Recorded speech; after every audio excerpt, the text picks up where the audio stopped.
Pandian store சீரியல்ல இனி என்ன நடக்க போகுது அப்படின்னு தான் பார்க்க போகிறோம். இங்கே ராஜி ரொம்பவே சத்தம் போடுறாங்க கதிரை. இங்கே வந்து வாரத்தில் 5 நாள் வேலை பார்க்குறது காணாதா? இப்போ 2 நாள் ரெஸ்ட்னாலும் அது சத்தனாமல் இருக்க மாட்டியா, வைக்க மாட்டியா அப்படிங்கிறாங்க. ஏங்க பாரு, அப்படி போனால் தான் அப்பாவுக்கு சொன்ன மாதிரி பணம் கொடுக்க முடியும், வைக்க முடியும் அப்படிங்கிறாங்க. உடனே உங்கள் அப்பா என்ன பணம் தரணும் அப்படின்னு கட்டாயமாக சொல்கிறாங்க. நீ தான் வந்து நான் இந்த மாதத்தோட கூட தரேன் வைக்கன்னு சொன்னேன் அப்படிங்கிறாங்க. இல்லை, எங்கள் அப்பாட்ட சொன்ன வாக்கை நான் காப்பாற்றணும்னு நினைக்கிறேன் அப்படிங்கிறாங்க. ஏங்க இங்கே பாருங்கள், எனக்காக நீங்கள் கஷ்டப்பட ரொம்ப கஷ்டமாக இருக்குது அப்படிங்கிறாங்க. இங்கே பாரு ராஜி, எனக்காக கஷ்டப்பட்டதை விட்டுட்டு நீ வந்து படிக்கிற வேலையை பாரு அப்படின்னு சொல்லிட்டு கிளம்பி போகிறாங்க. நான் செந்திலன்ட்ட போய் என்னென்னு கேட்குறேன் அப்படின்னு சொல்லிட்டு, செந்தில்ண்ணே அப்படிங்கிறாங்க. என்ன கதிரை அப்படிங்கிறாங்க. ஏன்னா நீ ராஜிட்ட சொன்ன அப்படின்னா, நான் எதுவும் ராஜிட்ட சொல்லலையே அப்படிங்கிறாங்க. நீ தான் சொல்லியிருக்க. இல்லைண்ணா எப்படின்னா தெரியும், ஓண்ட மட்டும் தானே சொன்னேன் அப்படிங்கிறாங்க. ஐயோ, மீனாட்ட சொன்னேன், மீனா சொல்லிட்டா போலையே அப்படிங்கிறாங்க.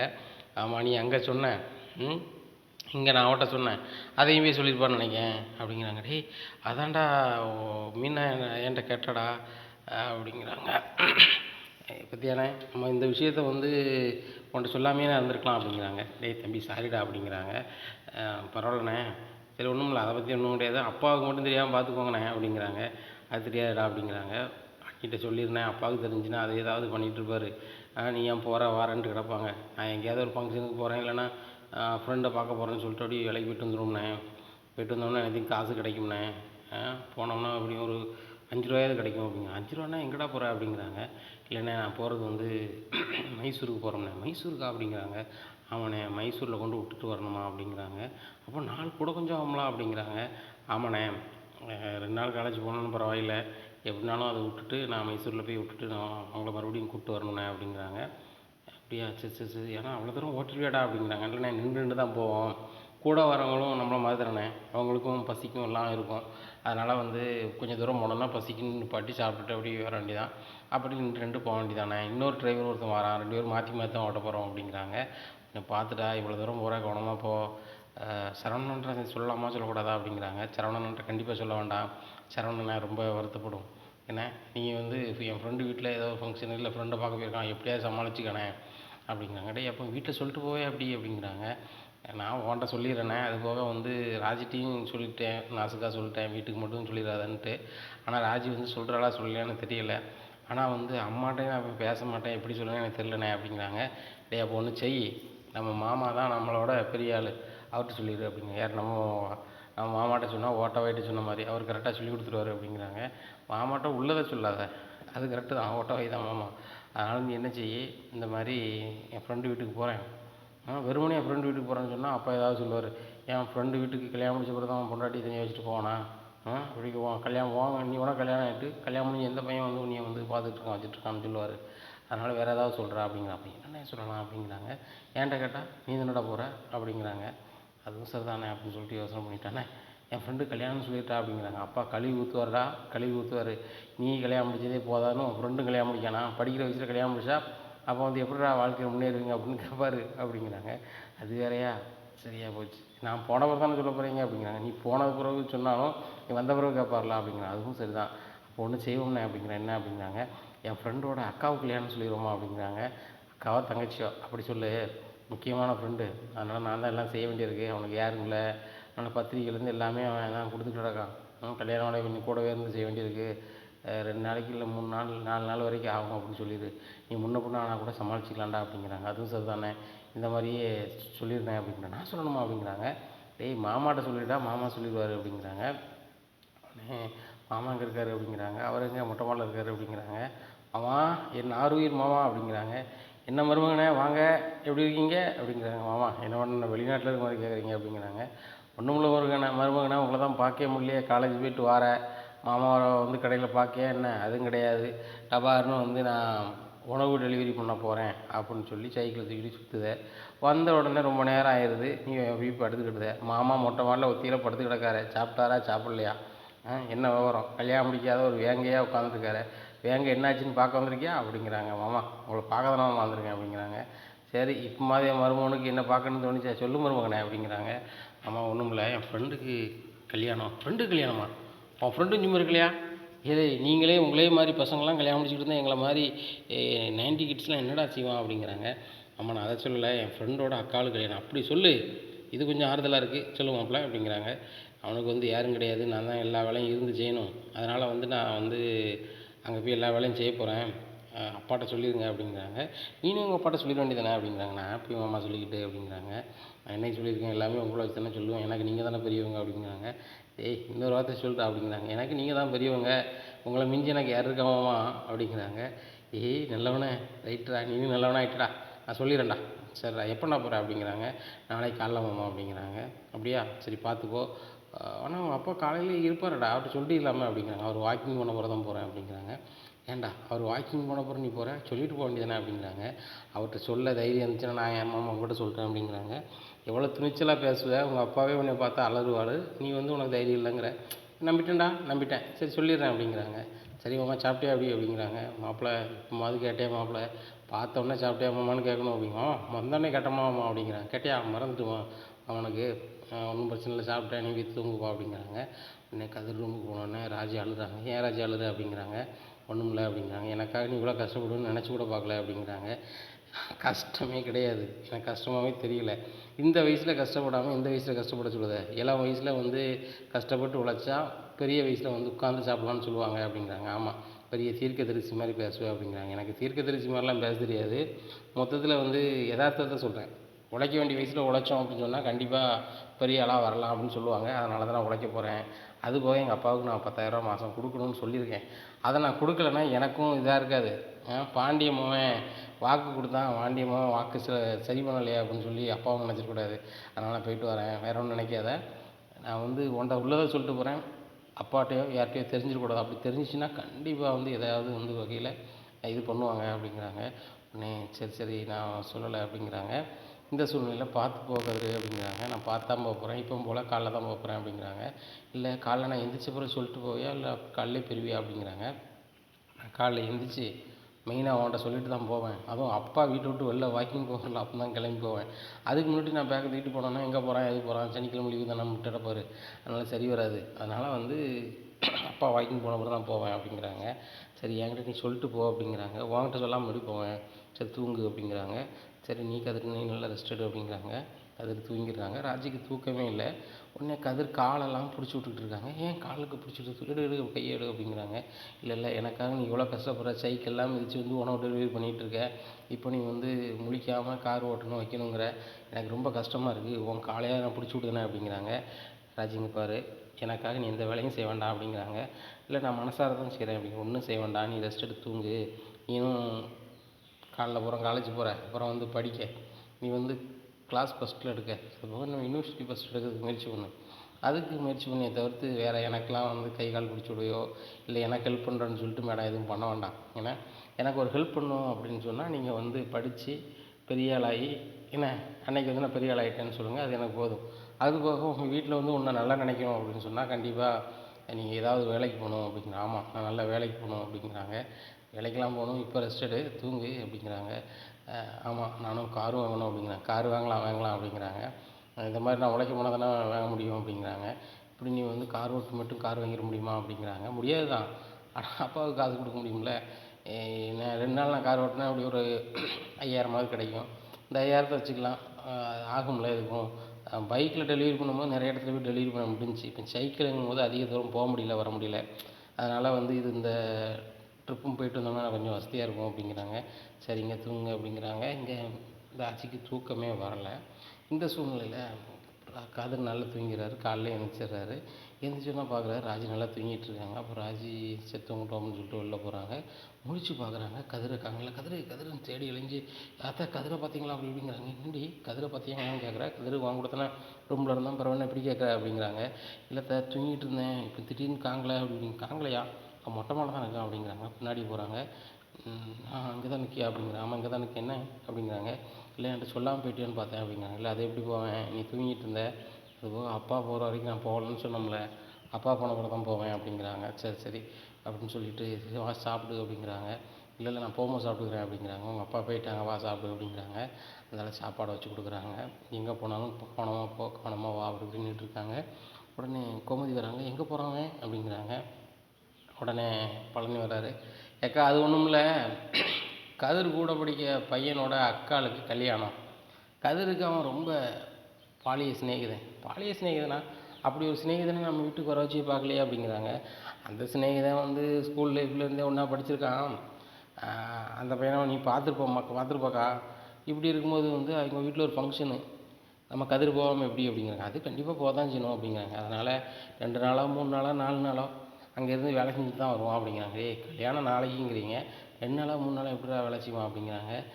ஏக்கா அங்கே பாரு, நாளைக்கு வந்து பட்டுக்கட்டு தாங்க, 2 நாள் கழித்து கல்யாணம், எல்லா வேலையுமே நெருக்கி வருது. அதனால் வந்து அவன் அந்த பையன் கூடயே இருந்து செய்யலான்னு பார்க்குறான் அப்படிங்கிறாங்க. அப்போ இவன் காலேஜ் போகலையா அப்படிங்கிறாங்க. ஏக்கா 2 நாள் தானேக்கா முன்ன பின்ன அப்படிங்கிறாங்க. அப்படியா, சரி அப்போ 2 நாள் லீவ் போடணும், போட்டுக்கிடட்டும், அவங்க அப்பாட்ட சொல்லிட்டு போக சொல்லு அப்படிங்கிறாங்க. ஏக்கா இதில் தான் ஒரு பிரச்சனை, மச்சான்ட்ட சொன்னால் அதுக்கு ஏதாவது கருத்து தெரிவிப்பார். ஏன் நீ போல நான் கல்யாணம் நடக்காதான் பாரு, இல்லை உன் ஃப்ரெண்டுக்கு தான் கல்யாணமா, உன்னை மாதிரி ஒரு திருட்டு கல்யாணம் பண்ணதானான்னு கேட்பாரு. கதிர் என்னத்தையாவது பேசுவான், அது வேறு மாதிரி வரும்க்கா அப்படிங்கிறாங்க. அதுவும் சரி தான், நான் சொல்லிக்கிறேன் அப்படிங்கிறாங்க. சாப்பிட்டு மாமா நான் போயிட்டு வரேன், நீங்கள் வீட்டை பார்த்துக்கோங்க அப்படிங்கிறாங்க. மாப்பிள்ளை வீட்டை பார்க்க தான் உங்கள் அப்பா இருக்கிற மாப்பிள்ளை, எல்லாத்தையும் அவர் பார்த்துக்கூடாரு அப்படிங்கிறாங்க. பார்த்தா சரி தான் அப்படின்னு சொல்லிட்டு சாப்பிட்டு நல்லா கிளம்புறாங்க. ட்ரெஸ்லாம் எடுத்து வைக்காங்க. இங்கே ராஜி அழுகிறாங்க. ஏன் அழுற அப்படிங்கிறாங்க. ஒன்றும் இல்லை, எனக்காக நீ கஷ்டப்பட்டு தானே இப்படி போகிற அப்படிங்கிறாங்க. உனக்கு நான் கஷ்டப்படாமல் யார் கஷ்டப்படுவா அப்படின்னு சொல்லிட்டு அப்படி கிளம்பி போகிறாரு. இதை கேட்ட ராஜிக்கு, உனக்கு நான் கஷ்டப்படாமல் யார் போடுவான்னு சொல்கிறாரு அப்படின்னு சொல்லிட்டு, சரி பார்த்துப்போ அப்படிங்கிறாங்க. சரி போய்ட்டு வரேன் அப்படின்னு சொல்லிட்டு சைக்கிளை மிதிச்சிட்டு போகிறாரு. மாப்பிள்ளை சைக்கிள்லேயே நீ பெருவியா கல்யாணத்துக்கு அப்படின்னு கேட்குறாரு பழனி. இல்லை மாமா, அங்கே விட்டுட்டு நண்பர் காரில் போயிடுவோம் அப்படிங்க. அப்படியே சரி சரி போய்ட்டு வா அப்படிங்கிறாங்க. இந்த சூழ்நிலை செந்திலோடே இருக்குது. கதிரே கதிரே அப்படிங்கிறாரு. என்ன அப்படிங்கிறாங்க. டேய் என் கையில் ஒரு 200 வச்சுக்கடா அப்படிங்க. வேணாண்ணே அப்படிங்க.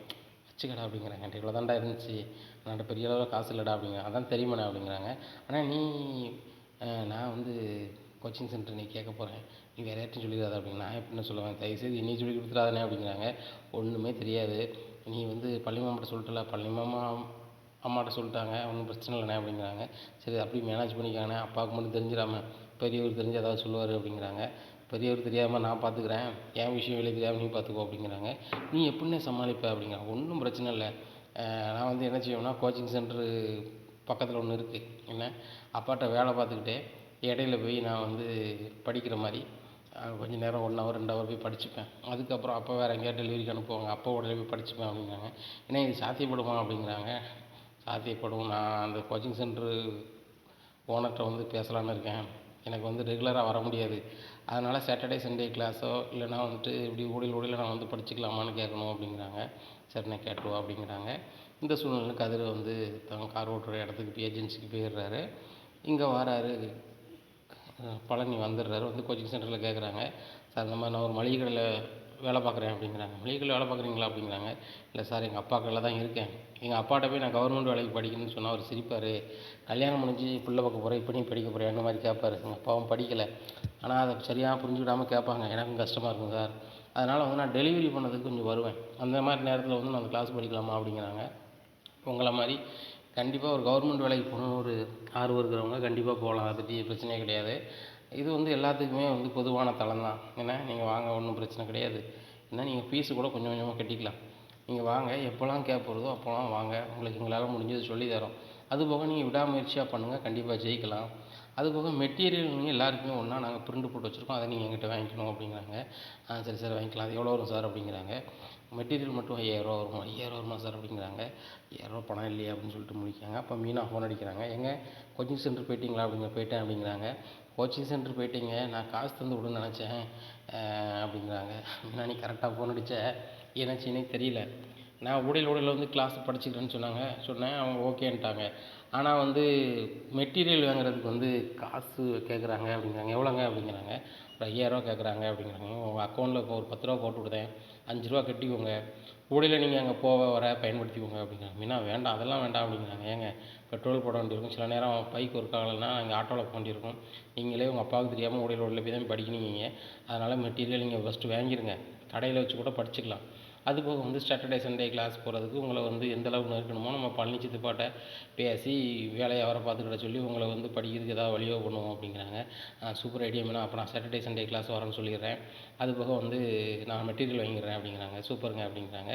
உடனே பணம் அக்கௌண்ட்டில் பார்க்குறாரு 10,000 இருக்குது. உடனே 5,000 கட்டிடுறாரு. கட்டிட்டு ஒன்றும் பிரச்சனை இல்லை சார், நான் வந்து ரெகுலராக சாட்டர்டே சண்டே கிளாஸ் வந்துடுவேன் அப்படிங்கிறாங்க. சரிங்க, இந்த வாரம் வந்துடுங்க அப்படிங்கிறாங்க. சரிங்க அப்படின்னு சொல்லிட்டு மெட்டீரியல் வாங்கிட்டு வீட்டுக்கு போகிறாரு.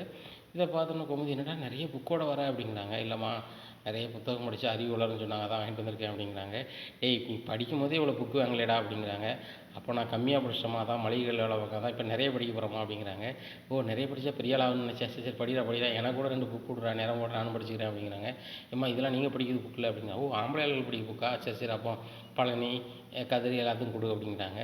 இல்லை பழனி பழனி மாமாலாம் படிச்சிக்க மாட்டாங்க அப்படிங்கிறாங்க. என்னடா அப்போ யார் தான் படிக்கணும் அப்படிங்கிறாங்க. கல்யாணம் தான் படிக்கணும். அப்படியா, சரி அப்போ நீ படி, கதிருக்கு கொடு, கதிர் தான் கல்யாணம் ஆகிட்ட, சரவணன் கொடு அப்படிங்கிறாங்க. சரிம்மா அப்படின்னு சொல்லிட்டு போய் ரூமில் போய் புக் வச்சிடுறாங்க. ஒரு புக்கை வீட்டுக்கு கொண்டுறதுக்குள்ளே என்ன பாடுபட வேண்டியிருக்கு அப்படின்னு சொல்லிட்டு, சரி ரைட்டு ஒரு புக்கை எடுத்துக்கணும்னு சொல்லிட்டு ஒரு புக்கை எடுத்து சொல்லிட்டு நேராக கடைக்கு போகிறாரு. உடனே அங்கே பாண்டியன் கேட்குறாங்க, என்னடா எவ்வளோ நேரம் ஆகிட்டு அப்படிங்கிறாங்க. இல்லைப்பா உடலுக்கு சரியில்லை அப்படிங்கிற. உடலுக்கு சரியில்லை என்ன செய்யுது அப்படிங்கிறாங்க. இல்லை வயிற்றுப்போக்குமா இருந்துச்சுப்பா அப்படிங்கிறாங்க. முதல்ல மாத்திரை போட்டியா அப்படிங்கிறாங்க. போடலைப்பா அப்படிங்கிறாங்க. டேய் பழனி, ஒரு மாத்திரை வாங்கிட்டு வா அப்படிங்கிறாங்க. இல்லைப்பா நான் மாத்திரைலாம் போட்டு தான் வந்தேன் அப்படிங்கிறாங்க. போட்டியா, போடலைண்ணே போட்டோம்ப்பா அப்படிங்கிறாங்க. சரி சரி, ரெஸ்ட் எடுக்கியா இல்லை வீட்டுக்கு போறியா அப்படிங்க. இல்லைப்பா இருக்கட்டும் அப்படிங்கிறாங்க. சரி, இங்கே இருக்க ஒரு மாதிரி நான் வீட்டுக்கு போ அப்படிங்கிறாங்க. சரிப்பா அப்படின்னு சொல்லிட்டு வீட்டுக்கு போயிடுறாங்க.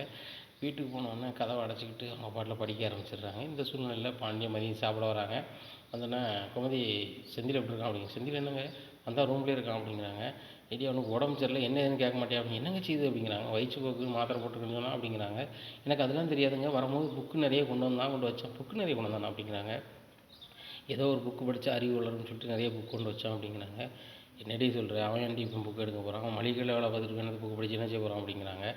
இல்லைங்க, நிறைய புக் கொண்டு போனால் கல்யாணம் முடிஞ்சவங்க படிக்கிற புக்காக அப்படிங்கிறாங்க. கல்யாணம் முடிஞ்சவங்க படிக்க செந்திலே செந்திலே அப்படிங்கிறாப்பா, ஏதோ நிறைய புக் கொண்டு போனேன், நான் உடம்பு சரியில்லைன்னு பார்க்க வந்தேன், நீ எப்படி புக்கு அப்படிங்கிறாங்க. இல்லைப்பா, மீனா வந்து மேலே பரீட்சைக்கு படிக்க போகிறாளாம், அதுக்கு வந்து புக்கு வாங்கிட்டு வந்தால் அதை உள்ளே கொண்டு வைக்க சொன்னாப்பா அப்படிங்க. அப்படியா, சரி சரி, உடம்புக்கு எப்படியா இருக்குது அப்படிங்கிறாங்க. பரவாயில்லப்பா அப்படிங்கிறாங்க. வேறு எதுவும் செய்தால் ஊசி எதுவும் போடணுமா அப்படிங்கிறாங்க. இல்லைப்பா அப்படிங்கிறாங்க. அப்படி ஏதாவது ஒன்றா உடனே போனடி, பழனி வர சொல்லுதில்ல, நான் வாரேன் சரியா அப்படிங்கிறாங்க. டேய் செந்தில், என்கிட்ட சொல்லலை, காலையிலே சொல்லியிருந்தாங்கன்னா மீனாவை வந்து லீவ் போடுமா, அவன் புருஷனுக்கு உடம்பு சரியில்லை ஹாஸ்பிட்டல் போயிட்டோன்னு சொல்லியிருப்போம்ல அப்படிங்கிறாங்க.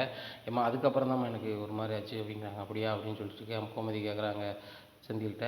உடனே பாண்டியன் சாப்பிட்றாரு. சாப்பிட்டு சொல்லுறாரு, கோமதிங்க பாரு, வீட்டில் ஒவ்வொருத்தருக்காக உடம்பு சரியில்லாமல் போயிட்டுருக்கு, அதனால் நம்ம குலதெய்வம் கோயிலுக்கு போயிட்டு வந்துடுமா அப்படிங்கிறாங்க. ஆமாங்க, இங்கே பாருங்கள், மயில் வந்து ஓடி ஆடி வேலை பார்த்துட்ருப்பா, அவளுக்கு உடம்பு முடியலன்னு படுத்தே கிடக்கா, அதுபோக இவனுக்கு வேறு வயிற்றுச்சலுங்க, இப்படி ஒவ்வொருத்தருக்கும் ஒவ்வொரு மாதிரி இருந்துச்சுன்னா சரி வராதுலங்க அப்படிங்கிறாங்க. அதான் சொல்கிறேன், குலதெய்வம் கோயிலுக்கு போயிட்டு வந்துடுவோம் அப்படிங்கிறாங்க. எங்கள் குலதெய்வம் கோயிலுக்கு போகணுன்னா கதிர் வேணும்லாங்க அப்படிங்கிறாங்க. ஏன் கதிருக்கு என்னாச்சு அப்படிங்கிறாங்க. கதிர் அவன் ஃப்ரெண்டு வீட்டுக்கு கல்யாணத்துக்கு போயிருக்கான் அப்படிங்கிறாங்க. கல்யாணத்துக்கு போயிருக்கானா, என்கிட்ட ஒரு வார்த்தை சொல்லலை அப்படிங்கிறாங்க. ஏங்க என்கிட்ட சொல்லிட்டு தான் போனோம் அப்படிங்கிறாங்க. ஏன் அந்த வீட்டு குடும்பத் தலைவர் நீ தானா, உன்கிட்ட தான் சொல்லிட்டு போனேன், என்கிட்ட சொல்ல மாட்டானா அப்படிங்கிறாங்க. ஏங்க அவங்ககிட்ட சரியாக பேச மாட்டான், அப்படி இருக்கும்போது வந்து எப்படிங்க சொல்லுவான் அப்படிங்கிறாங்க. காலையில் நான் வீட்டில் தானே இருந்தேன், அவனும் வீட்டில் தானே இருந்தான், சொல்லியிருக்கலாம்ல அப்படிங்கிறாங்க. உங்கள்கிட்ட சொல்லதுக்கு ஒரு மாதிரி இருக்குது போய் தான் பழனிக்கிட்டையும் என்கிட்டையும் சொல்லியிருக்கான் அப்படிங்கிறாங்க.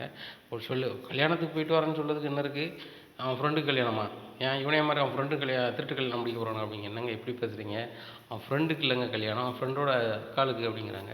ஃப்ரெண்டோட அக்கா கல்யாணத்தில் இவன் என்ன செய்ய போகிறான் அப்படிங்கிறேன். ஏங்க அவனுக்கு முக்கியமான ஃப்ரெண்டுக்கு வந்து அவன் தான் எல்லா வேலையும் இருந்து செய்யணும்னு சொல்கிறானா அந்த கல்யாணம் விட்டு பையனும், அதனால் வந்து இவன் எல்லா வேலையும் வந்து இழுத்து போட்டு செய்தானா அப்படிங்கிறாங்க. இதெல்லாம் நம்புகிற மாதிரியா இருக்குது, வேறு எங்கேயும் போயிருக்கானடி, என்னென்னு கேட்டியா அப்படிங்கிறேன். ஏங்க அப்படிலாம் போக மாட்டான் அப்படிங்கிறாங்க. செந்திலுக்கும் இது தெரியுங்க அப்படிங்கிறாங்க. செந்திலுக்கும் தெரியுமா, செந்தில் ஒரு வார்த்தை சொல்லலையே, பழனி என்கிட்ட கடையில் வந்து ஒன்றுமே சொல்லலையே அப்படிங்கிறாங்க. சரி ரைட்டு, சாப்பிட வை அப்படின்னு சொல்லிட்டு சாப்பிட்டு, எல்லோரும் சாப்பிட்டாவளா அப்படிங்கிறாங்க. செந்தில் இன்னும் சாப்பிடலங்க அப்படிங்கிறாங்க. செந்தில் அப்படிங்கிறாங்க. ஐயோ படிச்சுட்டு இருக்கமான்ட்டு வச்சுட்டு, என்னம்மா அப்படிங்கிறாங்க.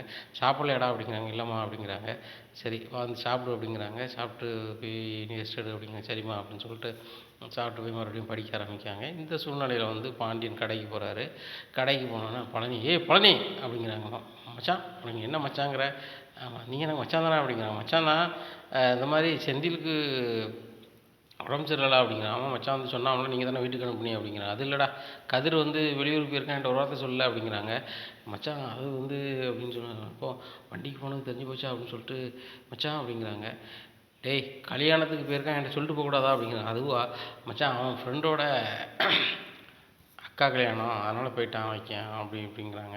இப்படி ஊர் ஊராக அலைஞ்சிட்டு இருந்தா சரியாக இருக்குமாடா? கல்யாணம் முடிஞ்ச பிறகு கல்யாணத்துக்கு மட்டும் போயிட்டு வந்தால் காணாதா? அவனை நம்பி ஒரு பொருளை வந்திருக்கா, அவன் நகையை பூரா வம்பாக்கிட்டு அவளை நான் அப்படி காப்பாற்றிடுவேன் இப்படி காப்பாற்றிடுவேன்னு ஏமாற்றிக்கிட்டு இந்த உணவு டெலிவரி பண்ணிட்டு அலையுதான் அப்படிங்கிறாங்க. என்ன மச்சான் பார்த்து பேசுங்க, ஆட்கள்லாம் வராங்க போகிறாங்க, அவன் உங்கள் பத்த பிள்ளைங்க, உங்களை மாதிரி தான் இருப்பான், அவனுக்கும் ஒரு வீம்பு உண்டு, கண்டிப்பாக வந்து ராஜி நல்ல மாதிரி வச்சுருப்பான், பெரிய ஆளாக வருவான் அப்படிங்கிறாங்க. பெரிய ஆளாக வரணும்னா உழைக்கணும்டா, இப்படி உழைக்காமல் ஊர் ஊராக சுற்றிட்டு இருந்தா எப்படி அப்படிங்கிறாங்க. மச்சான் உழைக்க தான் போயிருக்கான் அப்படிங்கிறாங்க. உழைக்க போயிருக்கானா? கல்யாணத்துக்கு போயிருக்காங்க உழைக்க போயிருக்காங்க அப்படிங்கிறாங்க. மச்சான் கல்யாணத்தில் உழைக்க போயிருக்கான் மச்சான் அப்படிங்கிறாங்க. சரி சரி உழம்பாத, டோர் டெலிவரி பண்ணதுக்கு ஒரு 2-3 ஆர்டர் இருக்குது, அதை கொண்டு கொடுத்துருவியா அப்படிங்கிறாங்க. சரி மச்சான் அப்படிங்கிறாங்க. செந்தில் இல்லை, கொஞ்சம் வேலை கஷ்டம்தான், ஆனால் கொஞ்சம் லேட்டாகவும் நீங்கள் வந்து கத்தக்கூடாது அப்படிங்கிறாங்க. நான் ஏன்டா கத்த போகிறேன், ஒழுங்கு முறையாக டெலிவரி பண்ணிட்டு வா, நானும் மாமாவும் கடையை பார்த்துக்குறோம் அப்படிங்கிறாங்க. சரி மச்சான் அப்படின்னு சொல்லிட்டு எக்ஸலில் தூக்கி வச்சு ஒரு பாட்டில் போகிறாரு. வெச்சி மீது வெச்சி வந்து பழனியை சேரும், அதை தேடி தந்த பெருமை எல்லாம் என் மருமகன் கதிரை சேரும் அப்படின்ட்டு போகிறாரு. உடனே செந்தில் எத்தாப்புல வர்றாரு. என்ன மாப்பிள்ள எத்தாப்புல வர, நீ வந்து உடம்பு சரியில்லை வீட்டில் இருக்குன்னு சொன்னாங்க அப்படிங்கிறாங்க. இல்லை மாமா சின்ன ஒரு வேலை இருந்துச்சு தான் வந்தேன் அப்படிங்கிறாங்க. என்ன வேலை அப்படிங்கிறாங்க. இல்லை என் ஃப்ரெண்டு ஒருத்தன் அவங்க வந்து நிற்கன்னு ஃபோன் அடித்தான் அப்படிங்கிறாங்க. டேய் இப்படி நீ சுற்றிட்டு இருக்க உங்கள் அப்பா பார்த்தாலும் அவ்வளோதான் அப்படிங்கிறாங்க.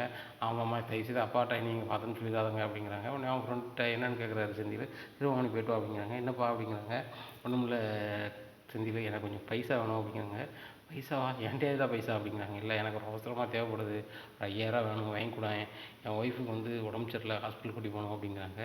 5000 வேணுமா? 5000 என்கிட்ட அப்படின்னு சொல்லிட்டு 5000 வேணுமா அப்படிங்காமா வேணும் அப்படிங்கிறாங்க. சரி ரைட்டு வாங்க அக்கௌண்ட்டில் அனுப்பிடுறேன்னு சொல்லிட்டு செல்லில் அனுப்பிடுறாங்க. அனுப்பினோடனே அப்போ தான் நினைக்கிறாரு, மீனாட்டு இது எப்படி போய் சொல்லுன்னு தெரியல அப்படின்னு சொல்லிட்டு, சரிப்பா நான் எப்படினாலும் 1 மாதம் வந்துருந்தேன் அப்படிங்க. 1 மாதம் ஆயிருமா அப்படிங்கிறாங்க. 1 மாதம் ஆயிருந்தீங்க, சரி நீ போய்ட்டு வா அப்படின்னு சொல்லிட்டு வீட்டுக்கு போயிடுறாரு. உடனே கோமதி கேட்குறாங்க, டேய் உடம்பு சரியில்லைன்னு ரூம்லேருந்து என்ன வெளிலேருந்து வரேன் அப்படிங்கிறாங்க. இல்லைம்மா கொஞ்சம் ஒரு மாதிரி இருந்துச்சா தான் வீட்டு வாசல் நின்றுட்டு வரேன் அப்படிங்கிற. அப்படியா அப்படின்னு சொல்லிட்டாங்க. இந்த சூழ்நிலையில் அவங்களுக்கு இன்னும் உடம்பு சரியாக போலையே அப்படின்னு சொல்லிட்டு மீனாவுக்கு ஃபோன் அடிக்காங்க. மீனா அப்படிங்கிறாங்க. அத்தை பகலில் அடிச்சிருக்கீங்க, இவ்வளோ நேரத்துக்கு அடிக்க மாட்டேங்களா அப்படிங்கிறாங்க. ஒன்றும் இல்லைம்மா உன் புருஷனுக்கு உடம்பு சரியில்லை, அதான் நான் ஃபோன் அடித்தேன் அப்படிங்க. அத்தா என்ன செய்யுது, காலம் நல்லா தானே இருந்தாங்க அப்படி அப்படிங்கிறாங்க. நல்லா தான் இருந்தாம்மா, திடீர்னு வந்து வயிற்று போக்குன்னு சொல்கிறான், வீட்டில் தான் இருக்கான், கடைக்கு போகல, கடைக்கு போய்ட்டு உடனே வந்துட்டான். என் வீட்டுக்கார் வந்து கூட பார்த்தாரு, மாத்திரை போட்ட வச்சேன்னு சொல்கிறான், ஆனால் சரியாவில் போலைய பிள்ளை மோகம் வாடி இருக்கே அப்படிங்கிறாங்க. அத்தை நான் உடனே லீவ் போட்டு வரேன் அப்படின்னு சொல்லிட்டு அவங்க லீவ் போட்டு பதறி அடித்து ஒரு காரை பிடிச்சி வீட்டுக்கு வந்து சேர்ந்தாங்க. எங்கன்னு ஓடி வராங்க. கதவு என்ன மீனா சொன்ன மாதிரி கேட்குன்னு சொல்லிட்டு என்ன மீனா அப்படிங்கிறாங்க. என்னங்காச்சு உங்களுக்கு அப்படிங்கிறாங்க. உடனே கதை உடச்சி என்ன மீனா ஒன்றாகலையே அப்படிங்கிறாங்க. ஒன்றாகலையே அத்தை ஃபோன் அடித்தாங்க, உங்களுக்கு உடம்பு சரியில்லையா அப்படி இப்படின்னு சொல்லிட்டு. மீனா கொஞ்சம் அமைதியாக இரு அப்படிங்கிறாங்க.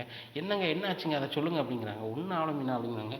ஒன்றும் ஆகாமையாக உடம்பு சரியாமல் உடம்பு சரியில்லாமல் வந்திருக்கு, என்னங்க ஆச்சு அப்படிங்கிறாங்க. மீனா ஒன்றுமே ஆகலை, நான் எக்ஸாம் படிக்கணும்னு சொல்லிட்டு அப்பாட்ட வயிற்று போக்குன்னு சொல்லிட்டு நான் படிச்சுட்டு இருக்கேன் அப்படிங்கிறாங்க.